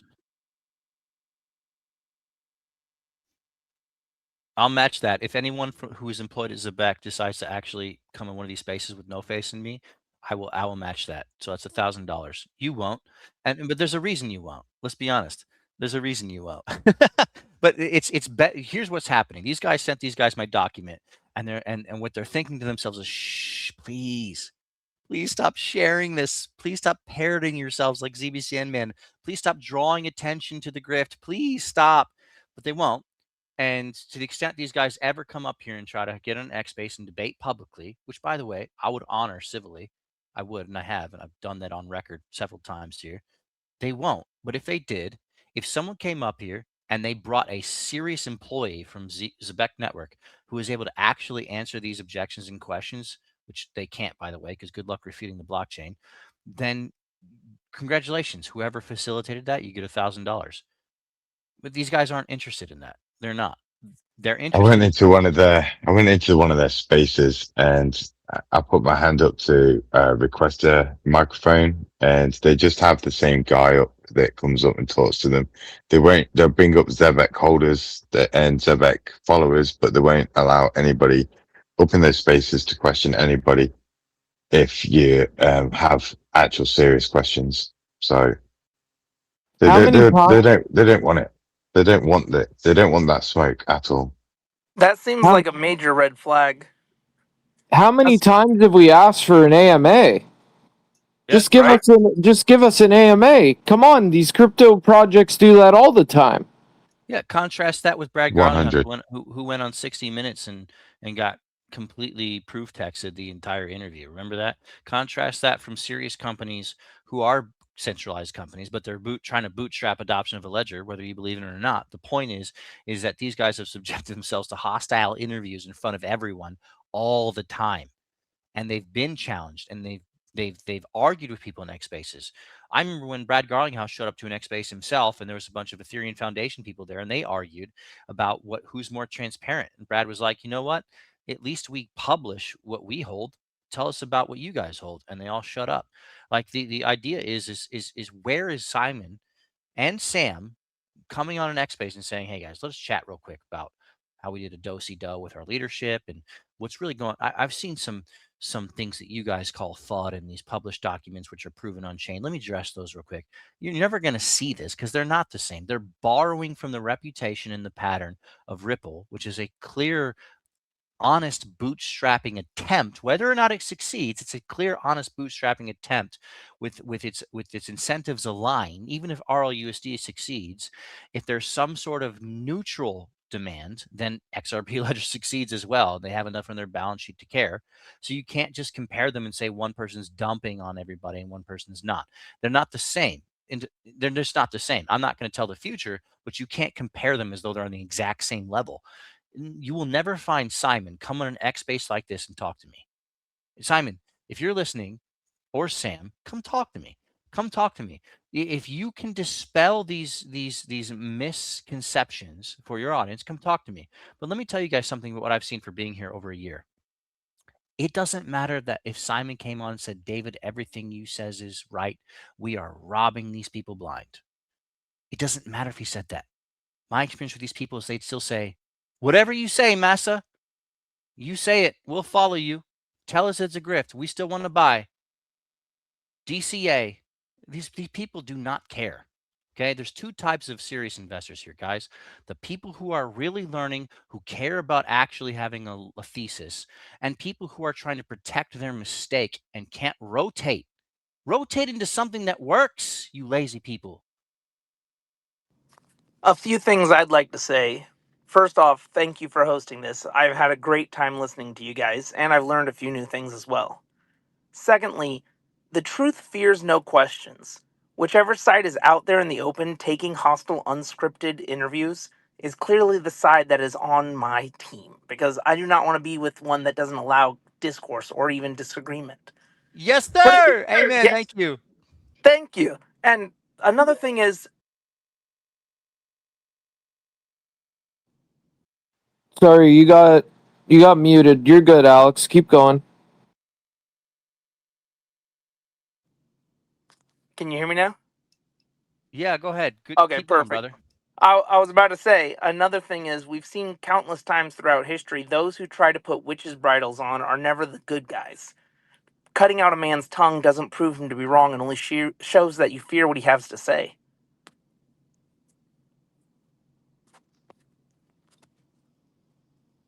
That guy's a G. Whoever. Hey, everyone, give Alex Rose.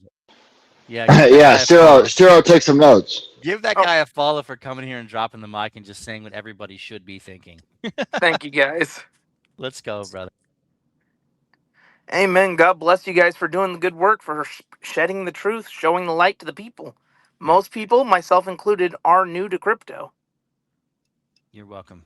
That's my whole thesis, brother. Thank you. Who was that? Who was that was just talking? Alex Rose is his name. You should even give him a follow. I see him. I Yeah, see him.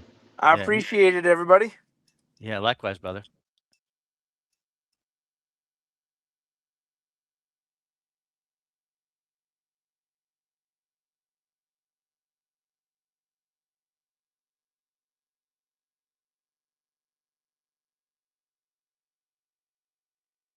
I still stand by it.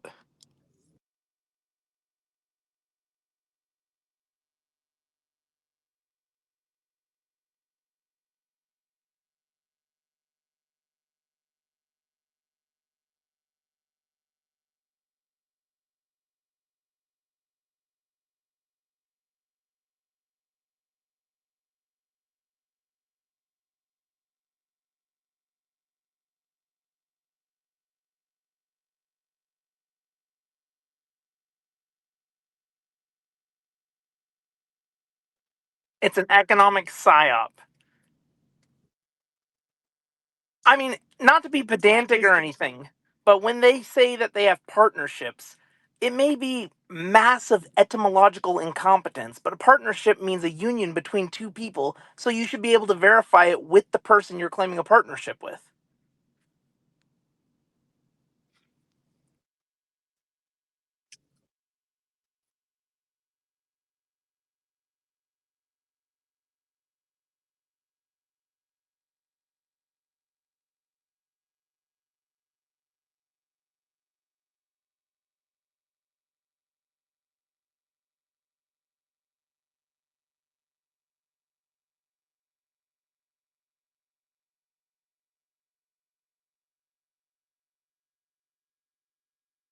What can you say to that? There's nothing you can say to that, and that's why they're not here saying a thing, in my opinion. But I do want more Zebec holders to come and talk if they're here, because I All know you there's can some say to listening. it, really, is those who benefit from the party will fight to defend it. God damn, Yeah, this and man just I doesn't wanna stop. I want to say that's so true, but at the same time, like they don't know that it doesn't really benefit them. Like it wasn't Benjamin Franklin; it was somebody else, and Benjamin Franklin often gets the attribution. But he said, when the republic realizes they can vote themselves a paycheck, the republic is doomed. Right? Talking about people who just want to vote in socialism and communism, like So true. these people think that they're doing something good for themselves, and so they're like, guys, don't worry. We just need to continue the hype circle. We're basically a meme coin, so KOL matters. Retail KOL matters. Community leaders and influencers and hype and AI generated nonsense is all we need, and we're definitely gonna reach 10 billion market cap over against institutions who got in with 60% of the supply. Like these people tell themselves this, and it's the reason it's wrong Well, is it's also what Sog was saying last time. If you're able to get access to the information sooner than others, you could use 10-to-1 leverage trading to basically do call options, for lack of a better term, when you know the coin is going to drop. nailed it. And that's exactly what Derek was describing earlier. That's what they were doing last year. And we monitored it the whole time. The whole time. They were something like, what was it, Derek? Like 5x the entire float on buy and sell side. More. It was More. insane. It was It was like the most 10. obvious. It was We like 10. looked It was for like 10x the plus or minus 2% order book depth was great. Was like more than 10x the market cap on both sides. It was absurd. I still have screenshots. Isn't that yeah. just keeping it within an order book tight squeeze? Yeah, so it was. So I was like I said, we monitor this closely, and sometimes it was even, right? Like Zach will call these like the magnets, right, on um, the heat map, right? And then there would be times where it would flip at key levels where one they'd take off one side, right, and then it goes the way they just removed the depth from, Yes, and so it's order yeah, book manipulation, isn't it it? is. It's Order so book you'll hear this called order book spoofing, right? And yeah, it happens in the traditional markets more often with like penny stocks and things like that as well, right? Things that and are highly CLI. volatile, easy to manipulate, right? And so you'll get people convinced that there's a lot of support at a level, and you'll kind of go retail into buying there, seeing seeing those giant order blocks just below price, and then suddenly those order blocks disappear, and then the guys Yes. that were propping the order that were putting those order blocks there are the ones selling now that removed those order blocks, right? And Do you what they're guys doing is they're farming your liquidity. Yeah. The do you emperor guys has no follow clothes. do you guys follow K1M3A on YouTube? No, I can't say that I do. Okay, go and have a look at his stuff. Right, follow K1M3A is a YouTuber, and what he does is he gives out Bitcoin charts, and he does a few others as well, right? And if you watch it, you'll see that everything's order spoofed, everything. If you look at the XRP order book as well, if you have a look at that, they've got the market manipulation is on everything. They do a lot of spoofing. Some of this activity is market makers hedging hedging Yeah, their position, right, and but liquidity at the margins. Some of this stuff is normal. What's not normal is that well, it's not normal. what's not normal is for like an SPL that was at like a $200 million market cap to have over $20 billion in plus or minus 2% depth at the perpetuals overseas. Yeah, That was not normal. no, you see that normally on meme coins. You see that shit on a lot of meme coins. I watch bots on meme coins all the time. That's what they do to rise the prices, rise the price, and then drop the price, keep it within a certain area. Guys, apologies, I did have my hand up, but I've got to call it a night. It's 3:30 here in the UK, so no face. Appreciate the fact you've organised this space and allowing me to speak and meeting everybody here. David, it's been a pleasure, mate. Um, Andrew, welcome. Unintentional welcome though. But I seriously think you two should get together and do something legally with the barrister, personally. But good luck, guys, and keep on teaching people. Good Thank you, night, Dark Dark. Horse. Thank you. Take care. Take care, guys. Great to meet you, brother. Good night. Yeah, nice meeting you, Dark. Have a good night. Yeah, if anyone else in Zebec wants to come and speak up, I mean, I think everything's pretty much been said here. But yeah, with Andrew, we definitely got to get together and talk at some point because, I mean, this shit is just crazy, in my opinion. You guys should sue the fuck out of them. And like, in my opinion, look, it's getting a little crazy. And I'm going to be honest, guys. Like, I talked to the person who started the case in South Korea. I tried my best to protect their identity, but if you can find the post, you guys already probably know who this person is. And I mean, these scams with Sam Thapalaya and surrounding him just go deep. And I struggle to not draw lines between the fact that Sam Thapalaya was referenced as a ghost advisor to the movement scandal, numerous times. I mean, the market maker emails got leaked. It's all over. You can find it. And when Simon goes on Zach Rector's channel, he's calling Sam a visor and an advisor again. And I just think it's ironic because I think the same thing is going to happen. That's just my opinion. But yeah, you can't mess up and attempt to sloppy doxing and slap tactics and all types of unanswered questions that I wish could get answered. And I honestly wish these people got to Discovery. I really do. That's my opinion, but there's a lot. I mean, I think we've heard from a lot of the holders, and I've had people call this a cult of some sorts. I don't know. Okay, I just know that this shit got ridiculous, and I think it has to come to an end. It just takes one article, one YouTube video, somebody with a bigger platform to really speak up about it. And there will be eyes on Sam Thapalaya again and Zebec. I'm 100% certain of it. This can't just go unnoticed. Too many people have been affected by this. And sorry to just jump all over the place here, but to go back to the ZPOC nodes, the people in South Korea, I'm not sure if they're going to be here to, give a voice. They're probably sleeping right now or getting ready for work. But the people in South Korea were done very dirty by Sam Thapalaya. All right, when the ZPOC nodes got sold off, I believe, someone can correct me if I'm wrong, but the way I was explained to it by the person who got this investigation started in South Korea was that the ZPOC nodes were sold into Nautilus, and Nautilus was bought by Freebase, and the CEO of Freebase, and this is alleged because could not verify the picture I saw, but the CEO of Freebase said, and I quote, essentially that Sam is a known scammer. He's chilling with his house in California, and I hope you throw him in prison.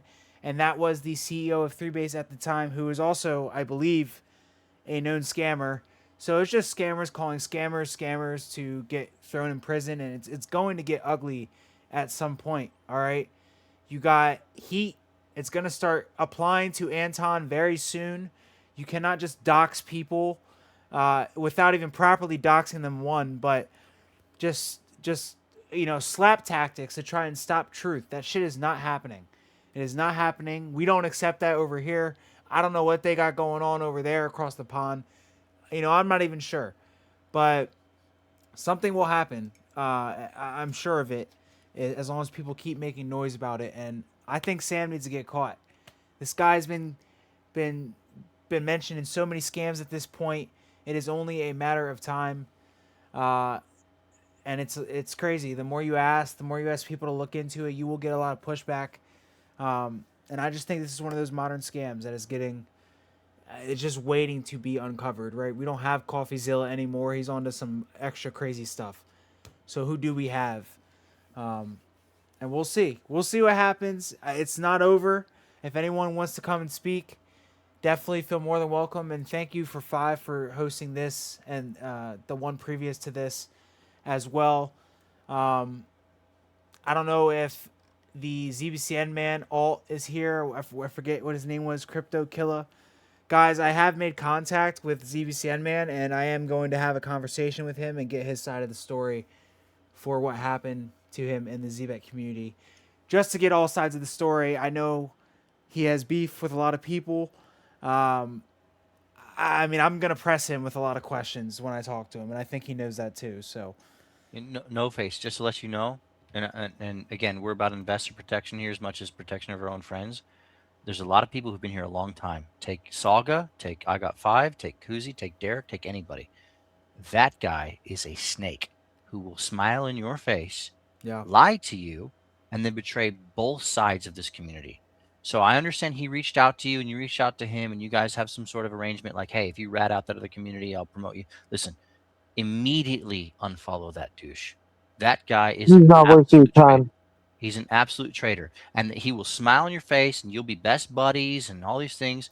And then he'll literally copy your whole persona. Look at his current thing that he pivoted to. He was ZBCN man, which copied me because I had the original ZBCN community back in the day that was purely speculative and everybody hated it because I just had no utility if you've been here over a year.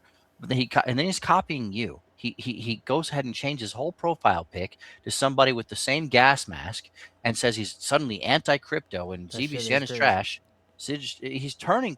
He was the guy who sat there and spammed ZBCN is utility every day, and all the people in the ZBCN Nation Discord with no discernment followed him. And now he's copying you the same way he copied me. He And knows he's the that. same guy that said nobody wants to hear about markets and liquidity, and they want hype and FOMO. Yeah, dude, this guy. Okay, no face.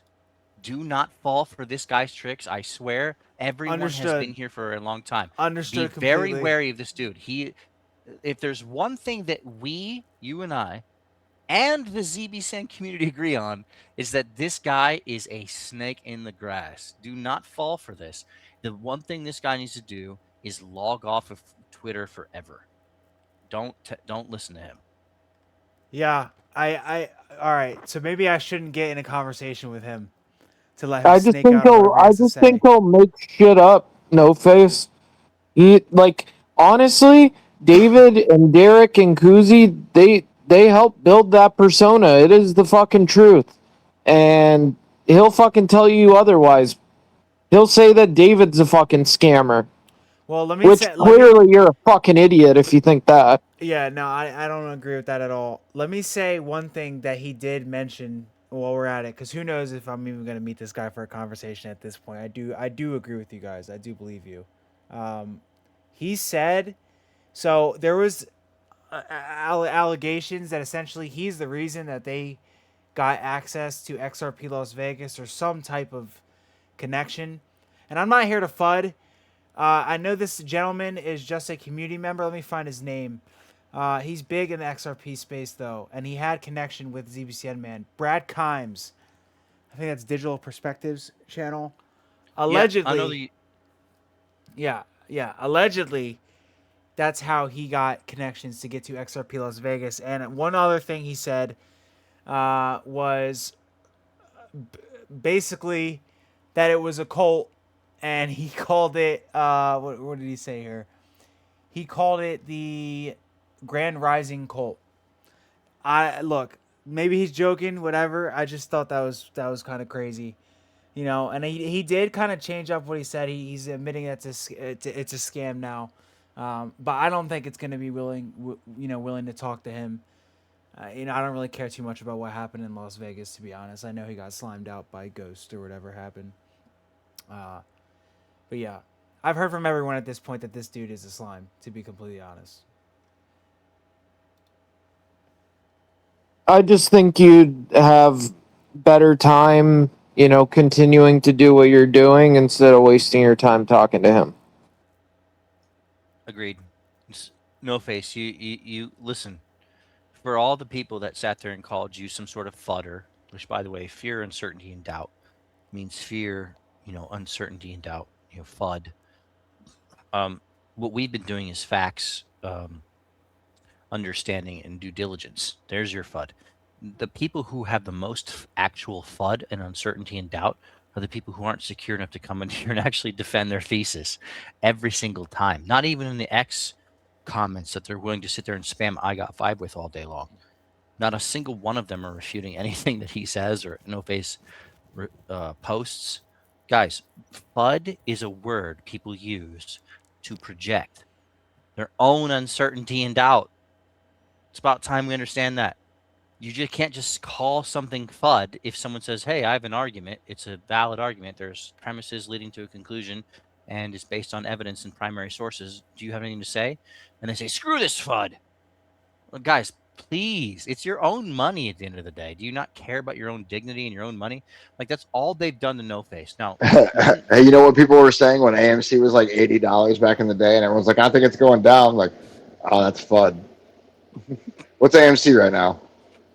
$2? yeah, I mean, Yeah. dude, it's the same thing with, hey, guys, you've seen partnerships and name jobs, right? Bro, look at FTX. They had actual partnerships, actual endorsements, not the one-way stuff the Zebec is doing, and they were completely insolvent and Sam Bankman-Fried's in jail. You guys are depending way too much on people name dropping things like, oh, Stellar Network. You know it's permissionless, right? You don't have to ask their permission. But you guys are new to crypto, and we love you, and we're here for you, and we bother because of you, because we were once you.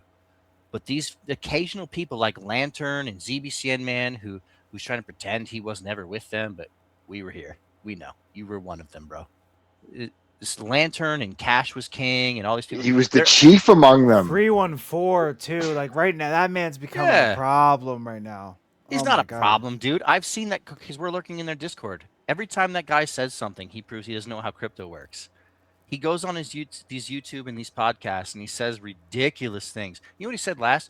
Man, Science Card might actually be the future for AI and robotics, and Zebec captures that market share.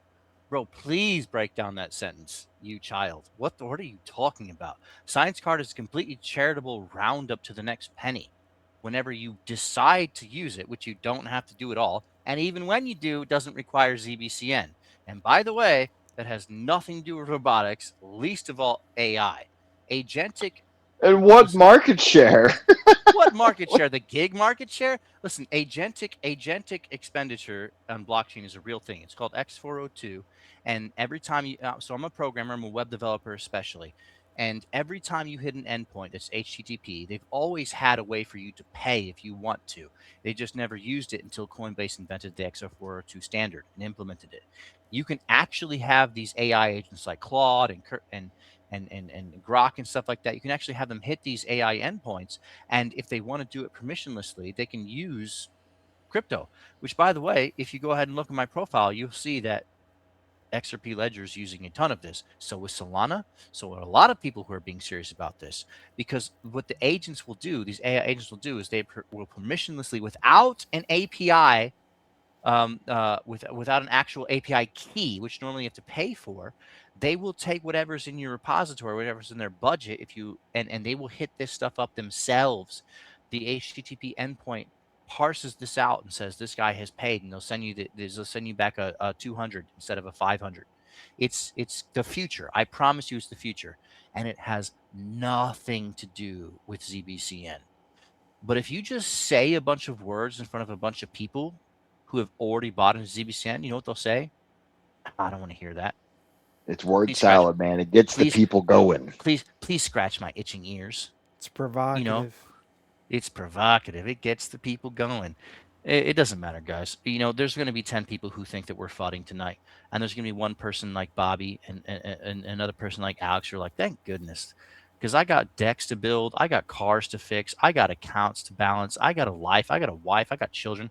I don't have time to nerd out about this stuff like you guys, but I also recognize the dollar's debasing since COVID at a ridiculous rate. What do I invest in? Thank goodness for people who are out here doing their due diligence who can actually make an argument, a coherent one.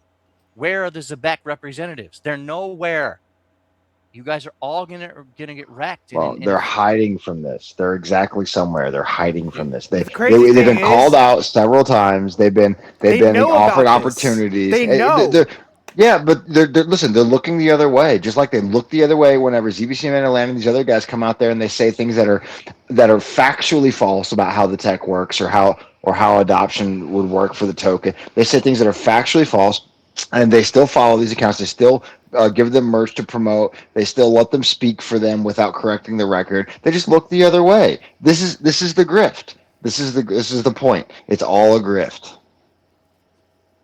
Save yourself and read David's book, watch No Face's videos, and just save yourself. Like, fuck, these guys have hosted like a 3-hour space to try and save your money.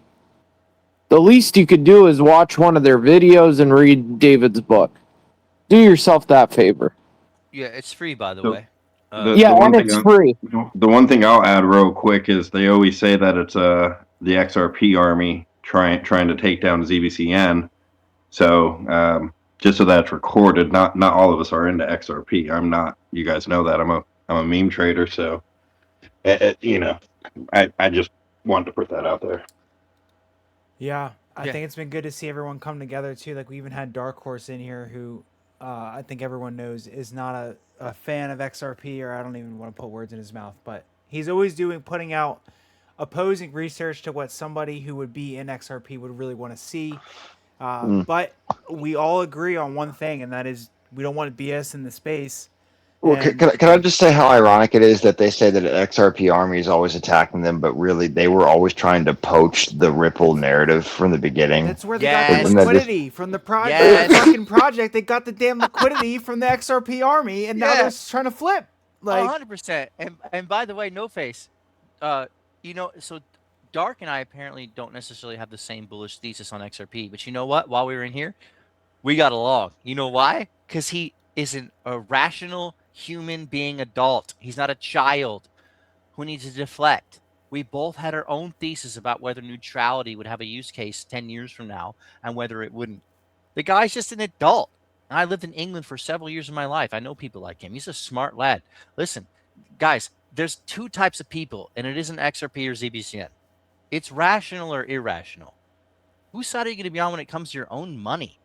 Like, how are you going to look your own family in the face, your own self in the mirror, and be like, yeah, I kind of swung it all in a narrative, and it turns out that narratives don't work anymore when the VCs own 67% of the dang float. Not like a fair launch like Doge, so stop comparing it to that. You guys are all going to get wrecked if you're those listeners who aren't in here right now coming up to speak.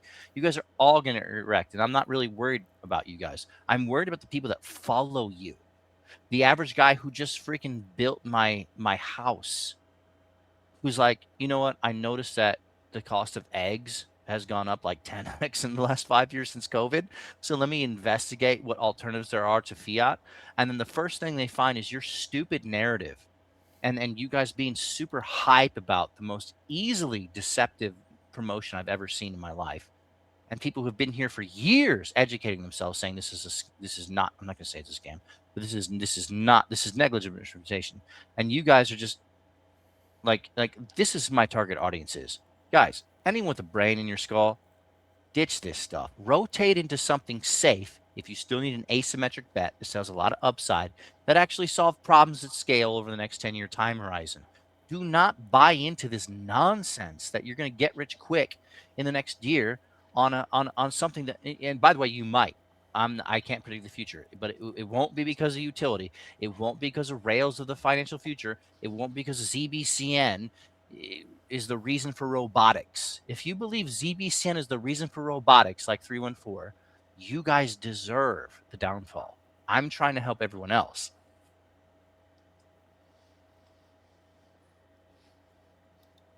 Go ahead, Jeffro. Hey, David, What's up, my brother? I sure appreciate you showing back up again.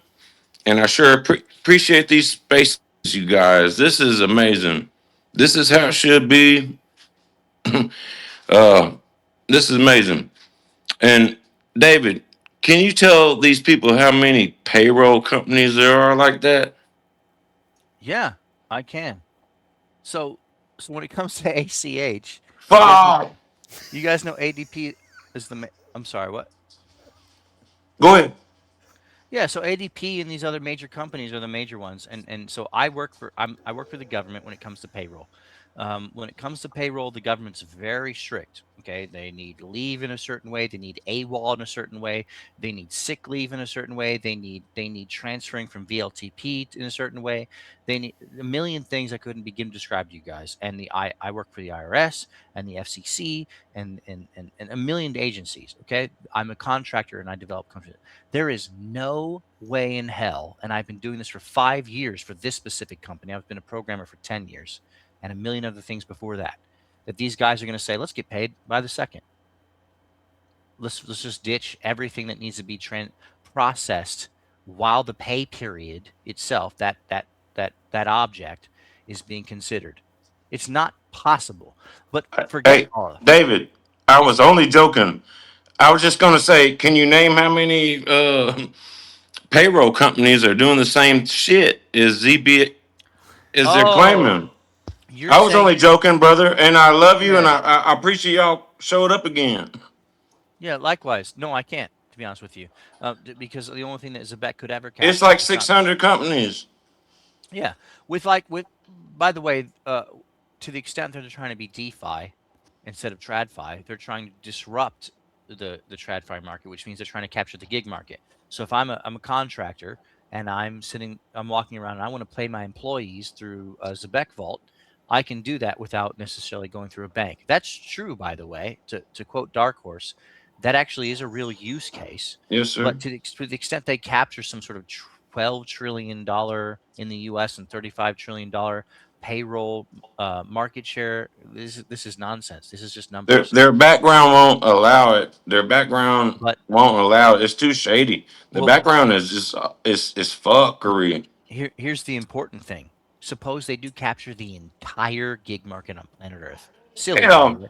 Silly, by the way, but let's go with that. Silly, by the way, but let's go with that. thank What you. does that have to do with ZBC and the token? Absolutely nothing.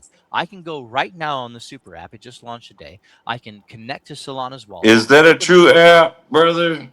It's just, well, it is, but it's a I combination think of I what. seen that on there like a year ago. That same appy, and I wouldn't press a button on that. That's up to you guys. I'm not endorsing anything. I'm just But saying has that app been on there for a while or what? that's up to you guys. I'm not endorsing anything. I'm just saying to the No, no, extent that no. But today it just popped off and cracked out of nowhere. I don't well, think that they probably launched the legitimate app. By the way, I could launch a they legitimate app. would they would announce that like 2 days before it really cracked off. They say, "Hey, Friday, nigga, it's cracking off." They would say that.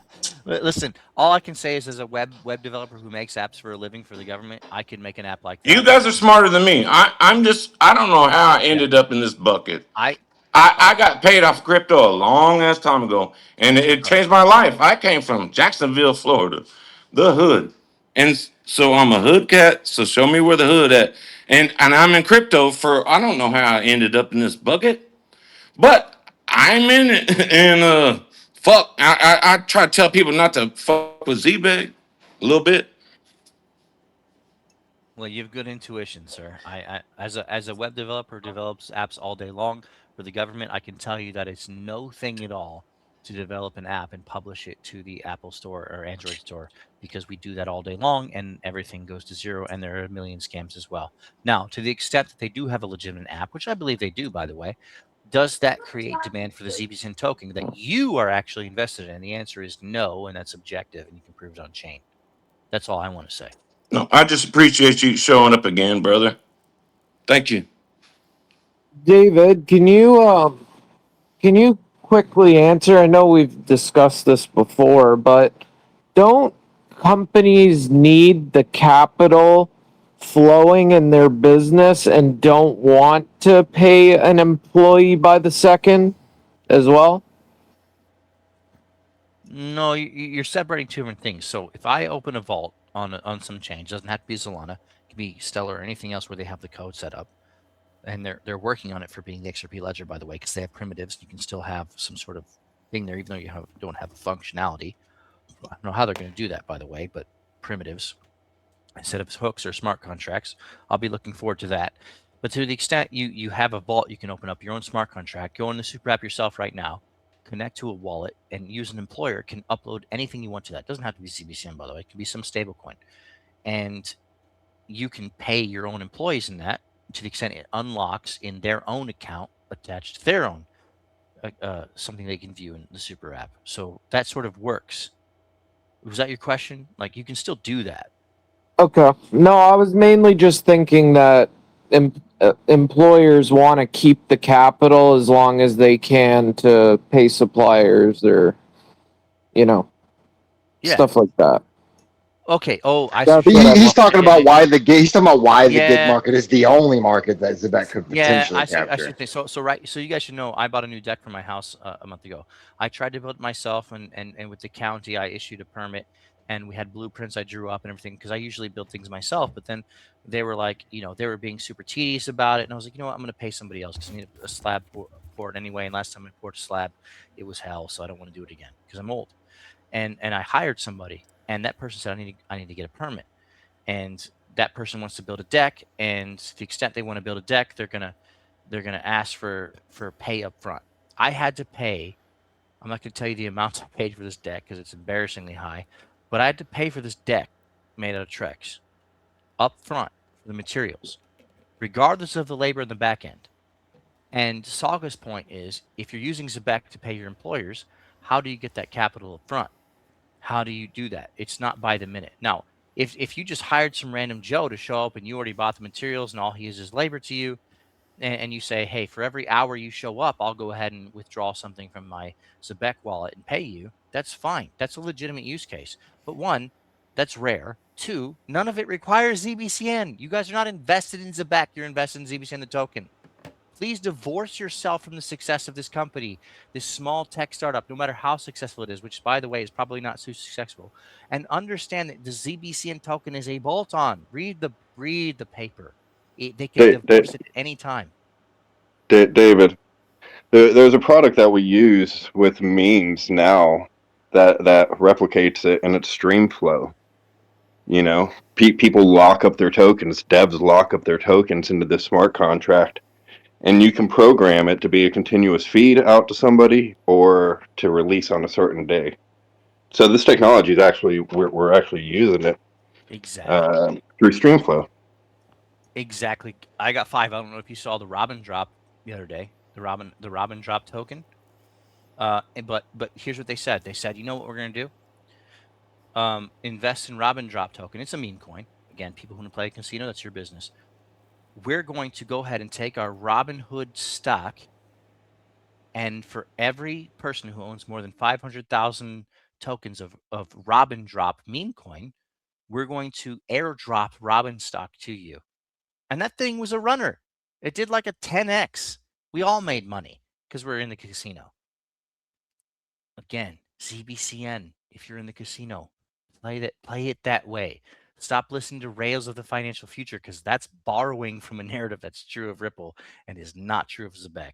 It's a meme coin, the same way I Got 5 just described it. It happens every day. And he's in the trenches, so he understands these things. And then when he sees the pattern, he's trying to tell you guys, hey guys, I've seen this before. This buyback and earn, this buyback and burn. And by the way, I checked Solana and they're not burning anything. It's recycling. It's even worse than the buyback and burn. And you guys are like, you're a futter. Okay, well, tell him why he's wrong. Well, I'm not going to do that.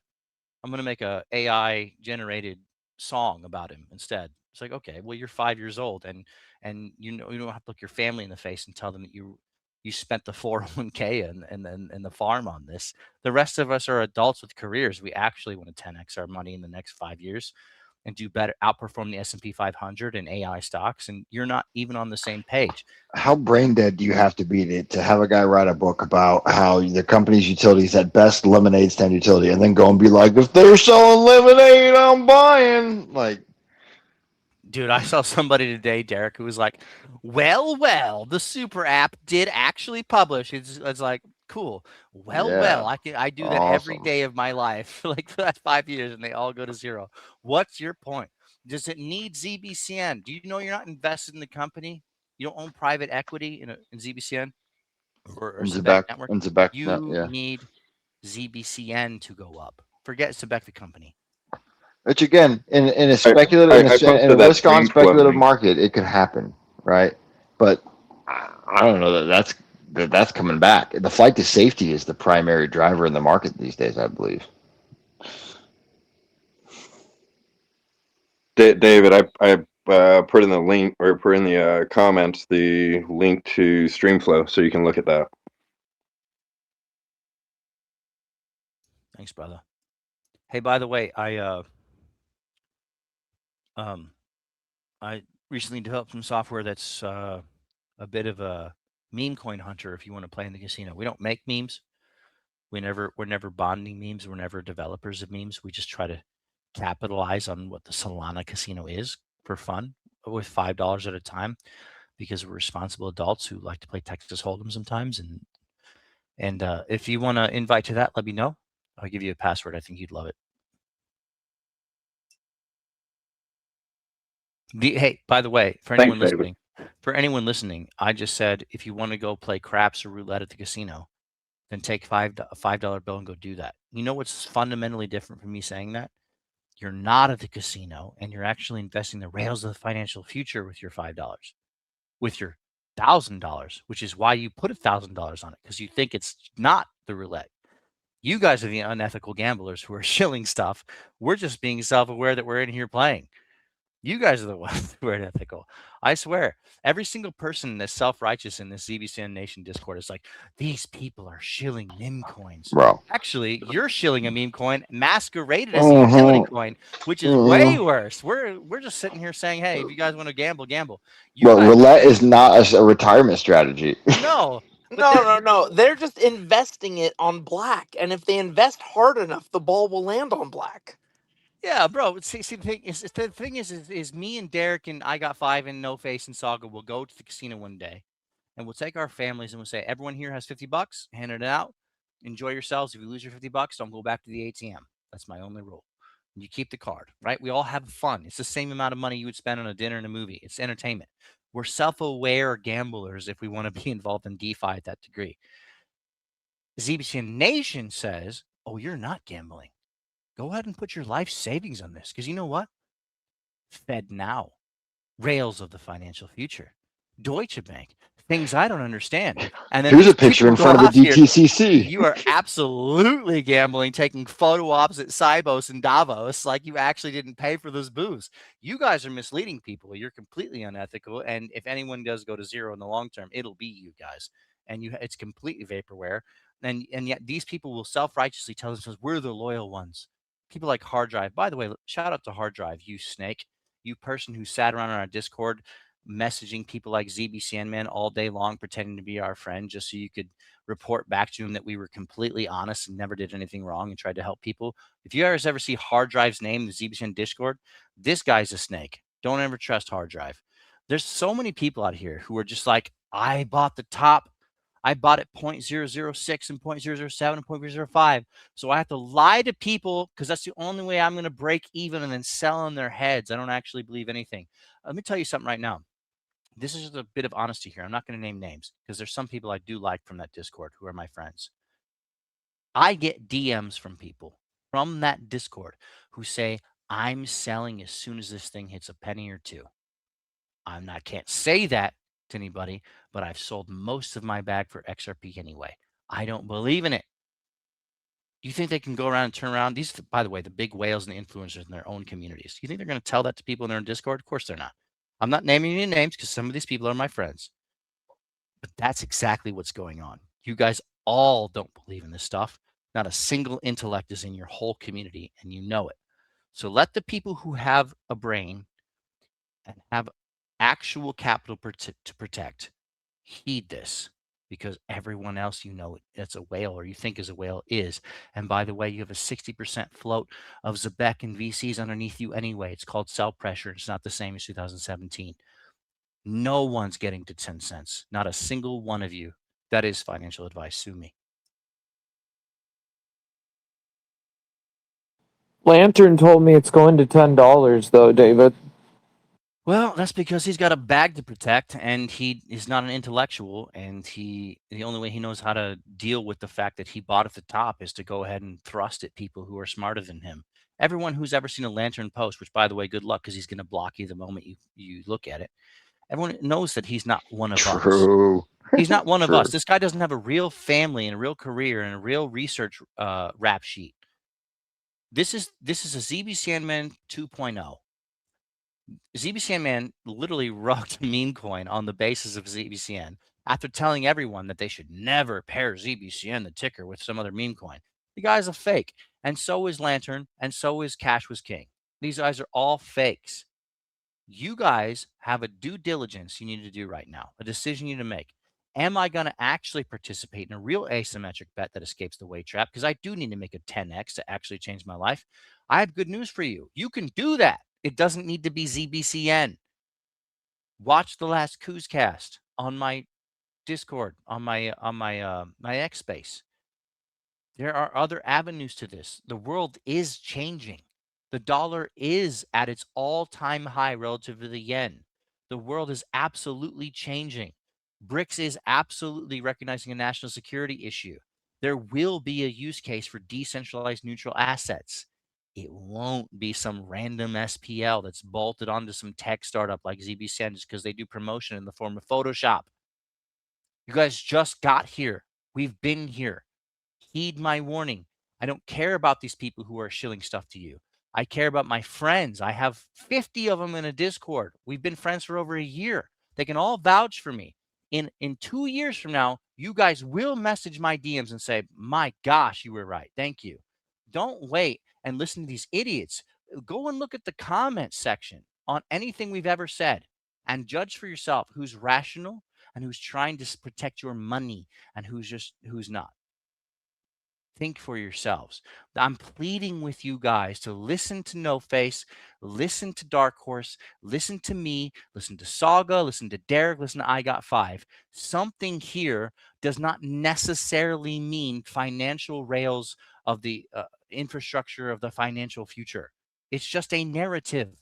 Nothing adds up that connects to the coin you actually bought. You're not invested in private equity in Zebec, however successful it might be for the gig garment market. Go invest in something where they're like, this actually, if we didn't have it, wouldn't work. The XRP ledger, for example. Now, I would love to discuss with anyone who thinks that that's not possible. I do that all day in Bitcoin Maxi spaces, and I make good friends there because we're intellectually honest, mature people. Why do you think I got along with Dark Horse? He probably doesn't think XRP is worth a dime, but we got along. You know why? Because he doesn't lack cognitive dissonance. Honor yourselves, have some dignity, have some self-respect, ditch this retarded token and these retarded shillers of this token, and just get your asymmetric bet in something safer. We're at the bottom of a bear market. This is a fire sale for things that actually solve problems at scale, to quote Brad Garlinghouse. And you're in here playing around with people who are mimicking, who have no endorsement whatsoever because they say MasterCard, Deutsche Bank. Not one actual connection to those things, by the way. Rails. Rails, infrastructure, words. You guys are better than that. So David, with that being said, just a simple question, completely off topic, something that I've been looking at but not wasting any money on, again, because I need to look at it and understand it more. But the whole Metallicus platform, so they're going into all like the digital federal credit unions and trying to do the white glove approach where they're going to be trying to bring all the the smaller banks up to speed with stable coins. but I haven't found any reason why, like any of the tokens, like the XPR token or loan or any of the ones that they have on their platform actually have any use. But I could, to your point with the whole casino thing, I could see with all the people hyping it up that if I did put some money in that, there is the potential for that rising, and then I could, maybe 5x my money, a Can, little can, as it is, and just can, I, can, step I, out. can I take this one, Dave? I'd like to take this one. Go ahead, Oh, brother. And then let you. absolutely. So you're not okay. So probably there's an opportunity for some speculative run, right? And you're not necessarily wrong about that. I can't say for sure what will or won't do that, but let's think about where we are historically right now, right? We had the Genius Bill passed last year. We got Clarity Markup language coming around the bend. The markup language is already out. I mean, the vote on the Clarity Act is pending. Within that markup language, there's a 12-month window for institutions and everyone to be compliant. It doesn't mean it'll take 12 months, but they'll have 12 months to be compliant. So from the time that's signed, you'll have 12 months before full implementation or sooner. This is going to be a time where institutional capital will finally be able to flow into this space for what it will be after. Why? My thought process is, why would I put my money into one of these things that might 5x on speculation and hype when I already know what the Amazon of 1999 is, right? When I already know what the institutions are going to get, why would I not just pile into the best asymmetric play that I know institutions will demand before they demand it? Why even play around with anything else that in these side things that doesn't have any actual fundamental utility that institutions will want? Because institutions are going to see all these tokens, right, for these things. Institutions aren't going to buy hype. Institutions are going to buy what they need to function, to work. And when what they need is highly liquid neutral assets, right, then they're going to buy the most highly liquid neutral asset that's going to win out. It's not going to be a fragmented liquidity, right? It's going to be one really successful one for that killer use case. And if you already have a good idea what that is, if you already know what that is, why even spread it out to some of these other tokens that may or may not get some hype retail fund? That's not even where the money is my point.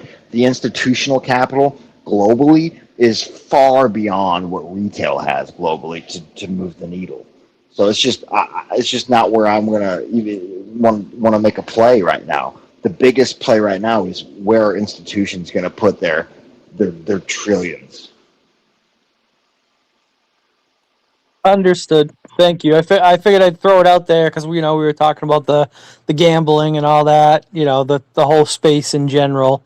No, I know where you're Yeah, getting at with if you've that. got a large enough portfolio that you feel like taking, a small amount and making what might pay off a bet or something, and if as long as you're being self-aware about that, but only to the extent that your portfolio itself is already large enough to be able to afford some of these things. I think people might not always have the best idea of what they can afford in that regard. I mean, you should really be allocating like 5% or less of your portfolio to these high risk, high upside plays. And in all reality, when it comes to these crypto tokens, these aren't just high risk, high reward. These are like high risk, and why is there even a reward? In a lot of cases, right? Like you can't even give a good reason why there should be. So high risk, high reward, 5%. This is like penny stocks, like new companies that gosh, if they just succeed, it'll be amazing, right? This is that kind of stuff. And some of these tokens, there's no reason to hold it. The token itself doesn't do anything. It may as well just be a collectible, right? It's just, if you like knickknacks, you like knickknacks. Yeah, my portfolio, if you can call it that, is more or less non-existent. I mean, my boy's in college. I'm paying out of pocket for it, so I don't have to put myself or him in debt. So I'm paying for his college. So I have a few $100 here and there to throw at something. So portfolio is not even a word I use. So I would just be doing everything I could in your situation to get as much money as I can into that asymmetric, utility play. That's more of the nothing's guaranteed in life. Otherwise, it's not investing, right? When you invest, you inherently have some risk. But when you look at what's out there, when you look at the neutral use case, and what fits the bill. I mean, we think we know the answer to that with high confidence, and David wrote a book about it. I implore you to read the book. It's very dense, but it's technical and it's correct and it's accurate. And I would implore you to read the book and then do your best to just pile like. Diversification is something that we do when we either have a whole lot of money or when we don't know what the real winners are going to be, right? But if you know what the winner is, why wouldn't you just pile into the winner? Why would you not just pile into Amazon at 19.99? Why would you go and spread your money out across, any of these other things that ended up flopping if you already knew what Amazon was going to be, right? Yeah, Now we don't usually know, right? That's why we diversify. But I think it's possible that we can know. I think we do know. yeah, And so David, if you it's a wouldn't free book. mind, It's a free book, guys. It's a free book. yeah, if where can I find that? If you want to drop a link of where the hell I can get that, because I'll definitely read that after hearing this discussion. That's fucking first thing I'm doing tomorrow. Brother, congratulations for being a person who can read above a 5th grade level. You're elite, apparently. But go to my click on my profile, and in my bio, do you see that zenodo.org records with a URL with a parameter with various numbers on it? Yep, yeah, I just did that. There you go. It's Oh, so I published. just click on The that. yeah, Perfect. the reason I published it is so it could have a timestamp, so that when apparently I was right 5 years from now, people who would tell me, "Oh, you got lucky," I just be like, "Actually, check this out." The writing was on the wall because there was a clear geopolitical use case, and you guys ignored it in favor of rails. The word rails. I'm letting my buddy borrow my truck tomorrow because his broke down. So all I have is all day tomorrow. So that's gonna be what I'm doing now tomorrow is reading that book. Bobby, There you go. I've followed you, Bobby, and I want to hear from you when you're done. In fact, I want to hear from everybody who's like Bobby in here. If you guys are just listening and you're laying in bed next to your wife and you're like, I'm not going to sit here and unmute, obviously. That's most of us. That's most of the world. The people of us who have time to sit here and chat, lecture, forget about us. If you guys have some opinion on the resource, my DMs are open. Message me like, hey, here's what I agreed with. Here's what was helpful. Here's what you got wrong. Here's where I disagree. Message me anything. I don't care. Let's become friends who help each other make money.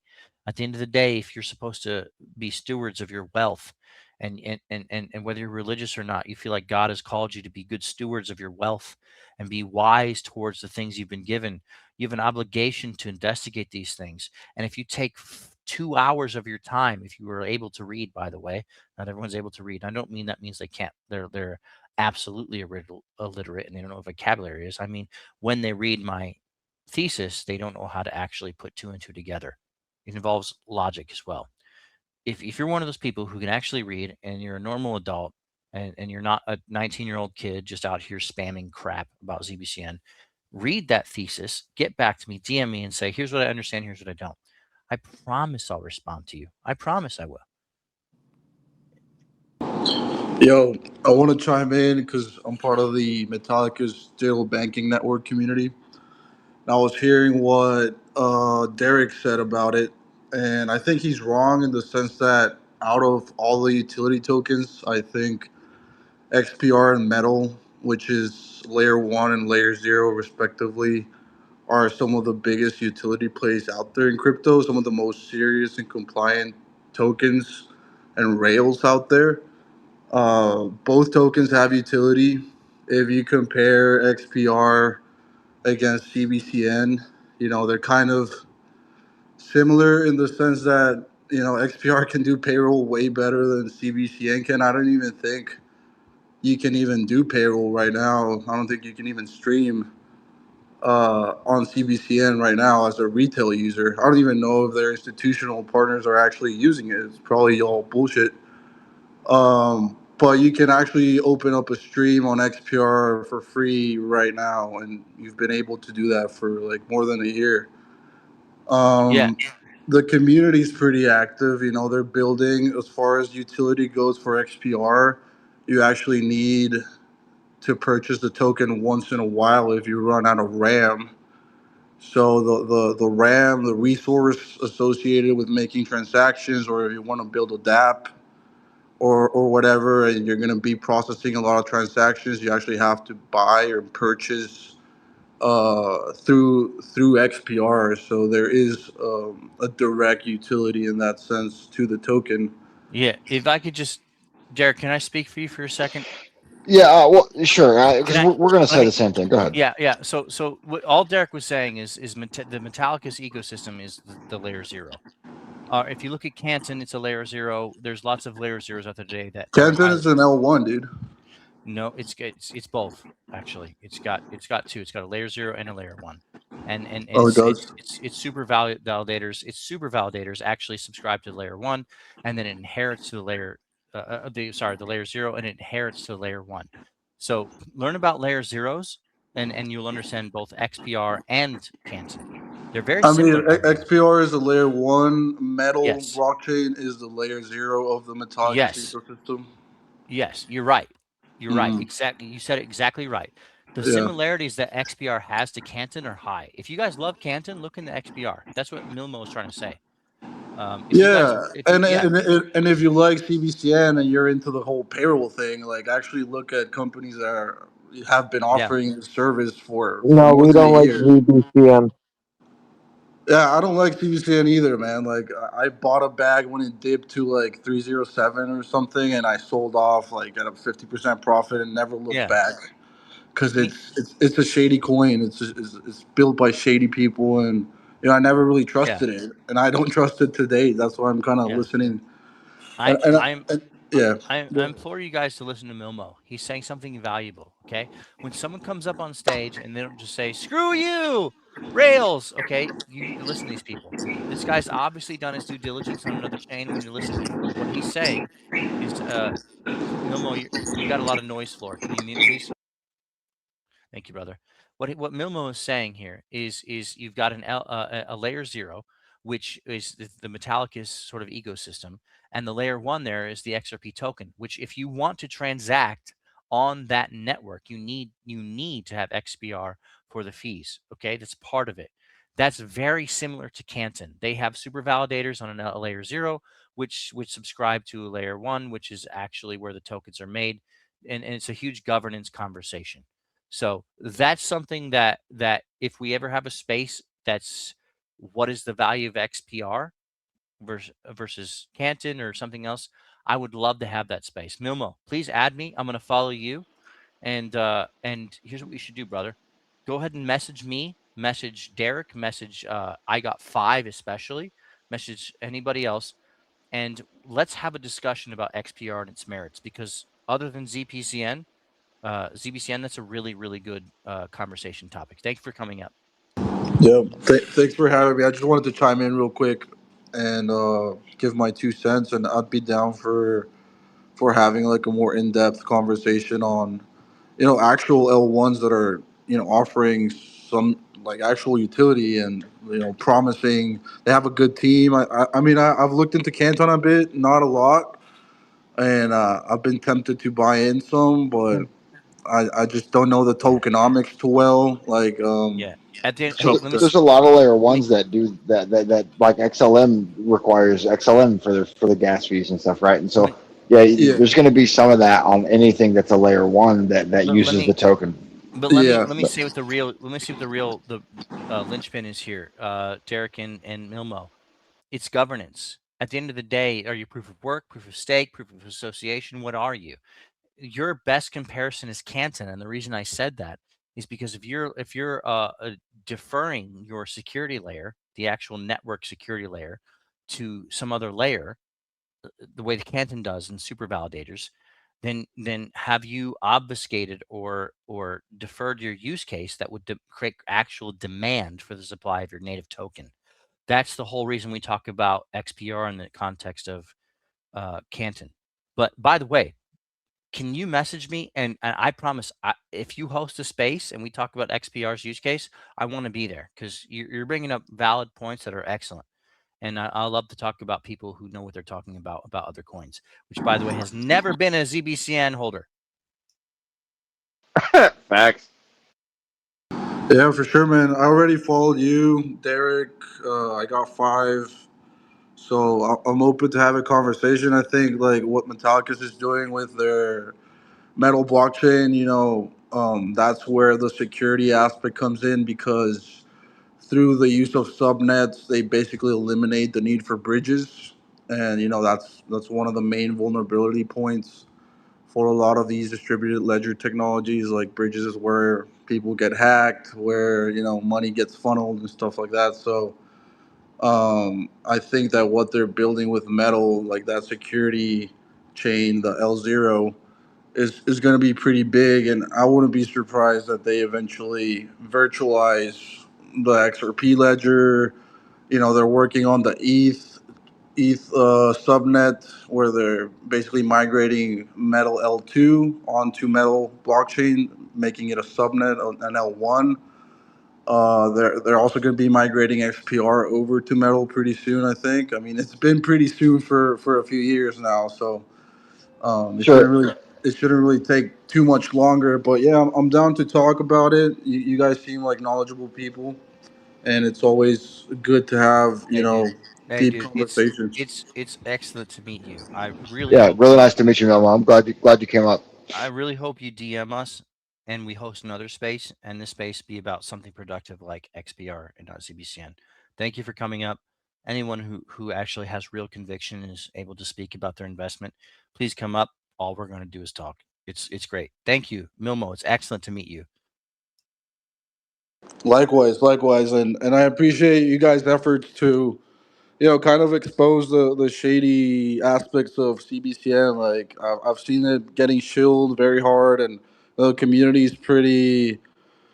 They go hard at shilling it, but there is a lot of unknowns and things that should make people question if it's a legit project. And it's hard kind of talking or going against the current or the established beliefs or these very fanatical communities, and it takes balls to like do what you guys are doing. So appreciate that you guys are speaking up and you know putting your thoughts out there, even though a good portion of the crypto community might not appreciate it too much, but I sure do, and I think it's going to help people make better investment decisions at the end of the day. So cheers, guys.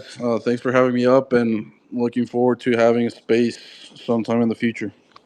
Cheers. Not the last time we'll talk to you for sure. You're obviously an intelligent and intellectually honest human being. No face. Over to you, brother. What's unsaid so far?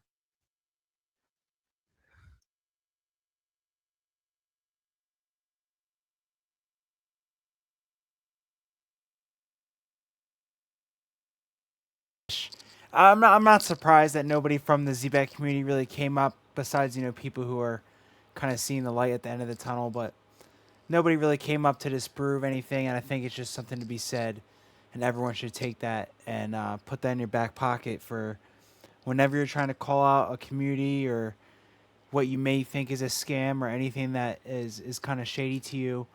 If they just kind of respond to you and try and shut you out with personal attacks, et cetera, then it's probably not meant to be. It's probably a big red flag. Um, honestly, I was pretty surprised to see the code get really dove into today, and in terms of their staking mechanism. And correct me if I'm wrong, but we're not going to sit here and say this is outright that they're going to steal the staking tokens from you guys, but I mean, don't they have the authority to, if they wanted to, basically destroy the staking mechanism and take people's coins if they wanted to, Yeah, correct? yeah. No face, aka Andrew 2.0. Yeah. Listen, brother. The point of investing in crypto and DeFi, decentralized finance, isn't that you trust some random singular tech startup company with all of your money. You guys understand that if you wanted to do that, you could have just put your money in a bank. You know what high yield savings accounts are, right? You can stake anywhere. money market funds. This is how the world works. If all you guys wanted to do was trust Zebec, there are FDIC insured avenues to that. You're not even in crypto if you're invested in Zebec and staking. That's what No Face is trying to say. What do you listen? This is provable, and I'm not the first person to point this out. Where you can obviously go on SoulScan and follow the chain. Surtech, the actual third party um, uh, auditor that they hired, even flagged several times and agreed with me that these Yep. guys are centralized because they hold the keys to all of your stuff that you have staked. And listen, I know people hearing this are like, oh my gosh, my life savings is staked on there. I have to go and tell these guys they're fudders. Like, you don't have to do that, bro. All right. We're with you. Here's what I'm going to say to you. You will get your money back if you just be patient. Everything is going to capitulate to rate cuts and liquidity cycles anyway. Pray to God that you unlock and get your money the heck out of ZBCN smart contracts where they can, by the way, easily liquidate it if they wanted to. It's completely centralized. You're not in DeFi. You're just trusting a bank, but you're trusting a private company who's not FDIC insured anyway. That's what you're doing. Listen, we're here for you. Take your time, get your money safe, put it in something valid. Maybe leave a couple tokens. It's called the moon bag. No one will hate you for it. We're all trying to make an asymmetric bet here. Everyone wants to escape the wage trap.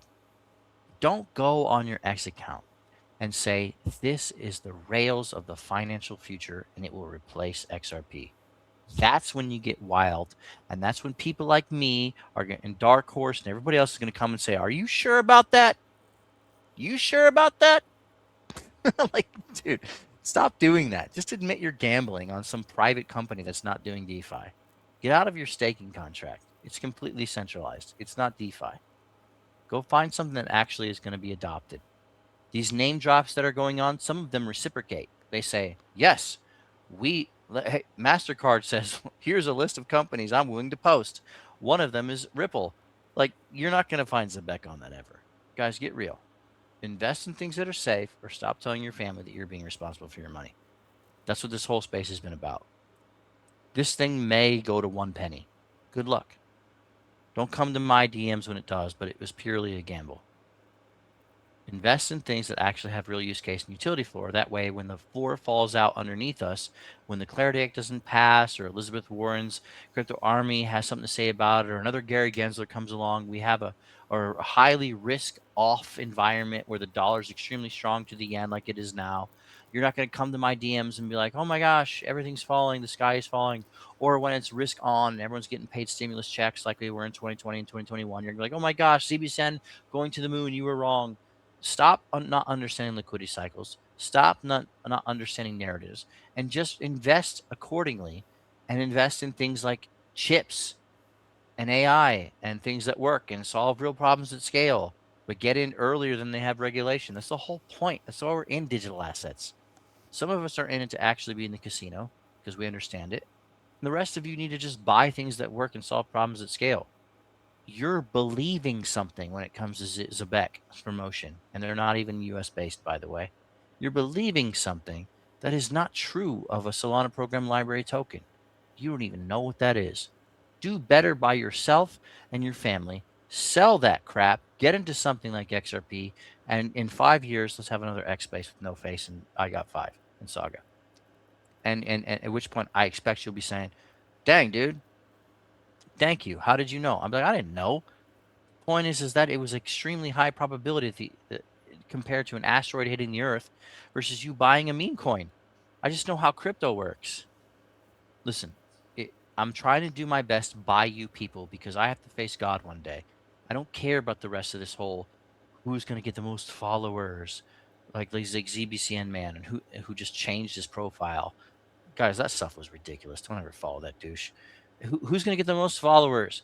Who's gonna pump my own bags? I don't own any ZBCN, by the way, and I certainly don't own enough of XRP to control the whole float. It's a freaking $60 billion market cap. I'm not a billionaire, by the way.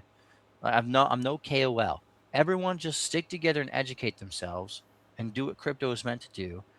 And let's let the little guy for once escape the wage trap and retire, and not think they're doing it by sitting on ZBCN. Amen to that. Well said. And something else I wanted to say to tag along to No Face is don't feel bad that nobody from Zebec really came here to talk, because the people who did come here, we were able to plant seeds in their minds and they were able to actually start looking at evidence rather than hype. Because we don't battle against flesh and blood, we fight powers and principalities, including people who are just getting lied to and spun narratives. We are just pulling the wool off of their eyes and letting them have a well informed decision. If they choose to stay, that's on them. Respect their free will. If they choose to leave, 100% we're glad that they potentially got their life savings out of something that could have rug pulled. Okay, I'm about to leave this X space because Alex Rose is way more informative and wise than I am. For sure, listen to everything that guy just said and ignore everything I said. Alex, I Thanks, love you, man. bro. Dude, no, you rule, dude. Way to summarize everything on a level I couldn't even touch. Yeah, God bless you, brother. Follow that guy for absolutely, sure. absolutely following Alex Rose. For sure. He's one of us, bro. One of us. Amen. One of us. One of Yeah, us. dude. One of us. Alex knows his shit. If I can say anything, like this man has really educated me on just the history of how we even got here in the first place. And I mean, it goes deep, but this guy knows his shit. So everyone tap into Alex. Make sure you check out his channel as well. Yeah, I think it's been a very constructive conversation. Again, maybe there'll be another one in the future. But I honestly think that the Zebec community is starting to open their eyes, and they do see, what's going on. They just can't respond to this. That's all it is. There's nothing they can say. And yeah, I can't really recall exactly what Alex was saying in this video, but I did a long video with Alex about financial warfare on Gen Z and just the economic landscape we're in right now. And some people might be older. I'm Gen Z, and they told us that Bitcoin's the future. This is the future. This is that. There's so many narratives that it's hard to know what is real and what is true. And all I can really say here is, and Alex kind of inspired me to do this a little bit, which is to just research history. How do we even get here in the first place? And every time they go in to change a banking system, to change a currency, to drastically make a change like something like this, we're gonna have opportunities that are bullshit and some that are valid. And in my opinion, Zebec was something that is BS. And again, I don't want to make it more than something it is, but it's just there is something to be said that these business documents tie to London, and this company has a U.S. flag front and center. There's just something there with that with me. I think it's financial warfare. Shout out to Alex, bro. Really shout out to Alex. Go ahead, Oh, say what you gotta appreciate say, it, man. bro. I was just about to say, why don't you go ahead and drop a link to the video we did? That way they can save it and watch it later, since it is a rather long one. Yeah, no, I'll definitely put that in the purple pill for sure right now, for sure, for sure. Absolutely. I just wanted to say thank you to No Face and Saga and Andrew for hosting and co-hosting, and thanks for having us up, man. I'm grateful to be here with you guys. I think the conversation was great. As far as what you mentioned about the nobody from the ZBCN community or from Zebec corporate coming to answer these questions, it's par for the course. Honestly, was anybody surprised? I wasn't. But man, I appreciate the conversation, guys. I'm going to be taking off here. It's been a nice almost 3 and 2/3 hour space. We do hop into these spaces often. You can DM me, David. Don't be offended if I don't get back to you straight away on X. I'm not normally on X a ton, but you can DM me. I will get back to you when I see it. And I'll say this: if you guys are interested in more of these high level conversations about crypto liquidity and markets and things like that, look at the King Koozie on X. That's where we host our Coos casts. We do live broadcasts where we go over this stuff at a high level, more of a professional setting. But we do come into spaces all the time. You'll catch us on here. We'll talk. We'll talk again. Give the King Koozie a follow and catch our next Coos Cast whenever we launch it live. No date set on that yet, but be coming soon. Thanks, guys. Appreciate you. Yeah. Hey, Thank Derek you. made a good point, No Face, which is that, guys, all aboard. We're leaving the Zebec relevance ship here. I don't know if you guys know this, but not all of our lives revolve around disproving ZBCN as a utility. That should have been done and dead last year, but we're compassionate people. Imagine you're on the Titanic. I have an 8-year-old who loves the history of the Titanic. Imagine you're on the Titanic, okay, guys? And some people need to get on these lifeboats, and the rest are just going to sink because they don't want to, okay? Or maybe they're being noble, whatever the case is. Let the analogy just serve the purpose it serves. We are leaving the ZBCN hype, train, ship, whatever have you. The rest of us are on to investments that actually change the world, have some degree of risk, but actually some degree of safety because of actual market and technology knowledge. Maybe we're on to a next Facebook or Amazon or whatever. Whatever the case is, win or lose, we're leaving the ZBCN ship. That ship has sailed. The fact that it's called a Zebec is apt. That ship is sinking. You're not going to find people like us here every day for the next year talking about ZBCN because it's trash. It's done. All we're trying to do here is say, guys, come with us. We got a spare boat. Get in. Please get in. And I swear, I beg you to get in. If you don't get in, though, in a year from now, I won't know you. We'll just tell stories about you. Okay? It's over. It's over. This is the last space I will ever be a part of that cares about ZBCN. I can't speak for anybody else, but I do not care. We literally have a whole podcast where we're spending all day talking about digital assets on a high level, how you can actually outperform the Nvidia and AI stocks and definitely the S&P 500 or the Nasdaq 100.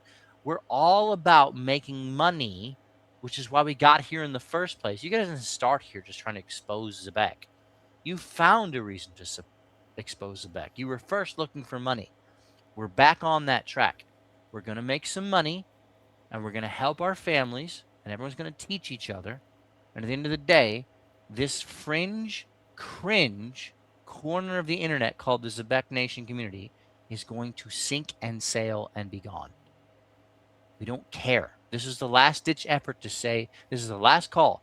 Anyone who wants to listen to what No Face has to say and what the documents have to say, get on the boat. The rest of you, good luck to you. Good luck to you, honestly, all of you. It's over. The rest of us are honestly just to spend our time on actually making money and educating each other. You guys are not the same type. So, I know. There's so many other great spaces than, going to Zebec hype fucking spaces. Like, I, you, David, I've learned so much from guys like Zach, both Zach Humphreys and Zach, Trader Zach, I'm going to call him. Like, I've learned, and being in your Discord, there is so much better things you can do than sit on a Zebec space talking about how to stake it, how to fucking buy it, how to onboard new fucking pirates. Like, I've been there, done all that shit. Like, yeah, trust me, you will learn so much more by doing anything but that. Anything. Seriously. Do yourself that favor. You owe that to yourself. I'm done. No Face, you want to wrap it up, brother? Yeah. I just want to say thanks everybody for coming out. Shout out to Five, David, Saga, the real Andrew Sales, everyone for being here. I'm sure our Zebec story is not done, but I do think this is a great, opportunity to kind of wrap it up publicly. And we really put all the information out there. I've been kind of just investigating this thing for a year. And for me personally, this has been just a real window. It was kind of my tool in a way to learn a lot more about crypto. the same thing that somebody was saying earlier about how you thought you know all this, you thought you knew all this stuff, and you really don't. And so I learned a lot about crypto and the truth in crypto with Zebec, and just what to look out for and what doesn't look good in terms of a community. And people should be able to get pressed and answer these questions. And not having an answer and kind of having the answers that we put out there ourselves kind of gives us the ultimate answer, I think. Without, I'm not saying this in the best way, but you guys understand what I'm trying to say here. uh, and another thing too is, I'm just an amateur, I'm just trying to investigate here, but I do think this has kind of showed some type of precedence in investigating crypto projects. I think when so many people come together and really put the truth out there, there's really nothing that can be done. And here we look, we can go down a year from now, and if someone wants to investigate Sam Thapalaya or Zebec, there's so much information out there now that, I mean, it's just out there. So I think what we did is very good. I'm sure it's not over. Obviously there's this stuff going on in South Korea, and there's a lot of things going on.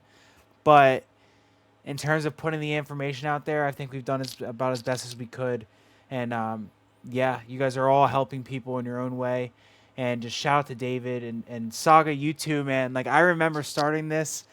I remember joining that Spaces and seeing them flip on you and give you a bunch of stuff for just getting out of a project because you thought the information you saw was good, and it was good information. Um, and yeah, I think this is what crypto should be. I think people should be coming together and just trying to educate and learn all together. Because in 5 years, 10 years, 15 years, who knows what the space is going to look like. And it's moments like these we're going to look back on and be like, wow, I was really in the trenches learning. And yeah, I mean, that's pretty much all I have to say. Again, I won't really go quiet when it comes to Zebec, but in terms of making videos and doing all these spaces, I'm gonna wind it down a little bit because I think all the information is out there. Um, and yeah, I just thank everyone so much, and I'm sure this isn't the last, I guess, investigation I'll be doing or something like that. I think, David, you have done such a service with the documents that you put forward, because I can now reference these and go back and say, you know what, if I want to put, not put a project in the dirt, but if I want to really investigate something, here is what I need to be looking at. Here are what the CEO says that I need to kind of cross-reference, and you've done a great job with that. And some people might pick it up, some people won't, but I will be picking it up and taking it forward into wherever this crypto journey takes me. I got my bags too, with all the utility tokens and stuff like that. And shout out to Five for kind of showing the game with the memes and things like that. I might have to dip a little toe or something, but yeah, massive effort, great job to everybody.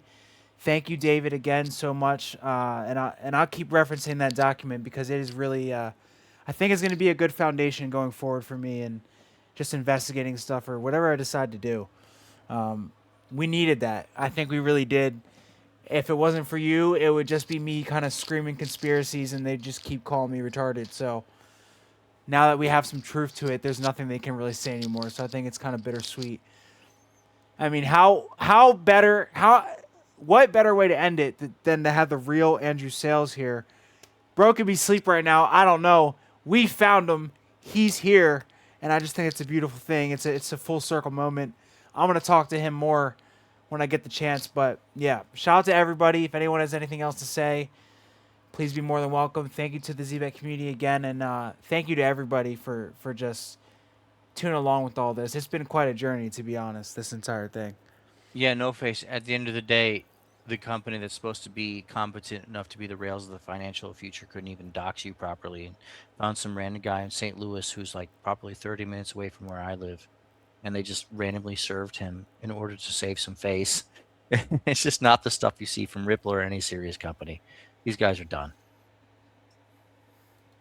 Yeah, I agree. I had that thought after the XRP Las Vegas situation. I was like, how do you go bigger than a quasi Ripple partnership, exaggerated XRP partnership, which it just goes into what you're saying is that these people are just not super educated in the space. Like, they're conflating Ripple with XRP, announcing partnerships, and it's just getting ridiculous.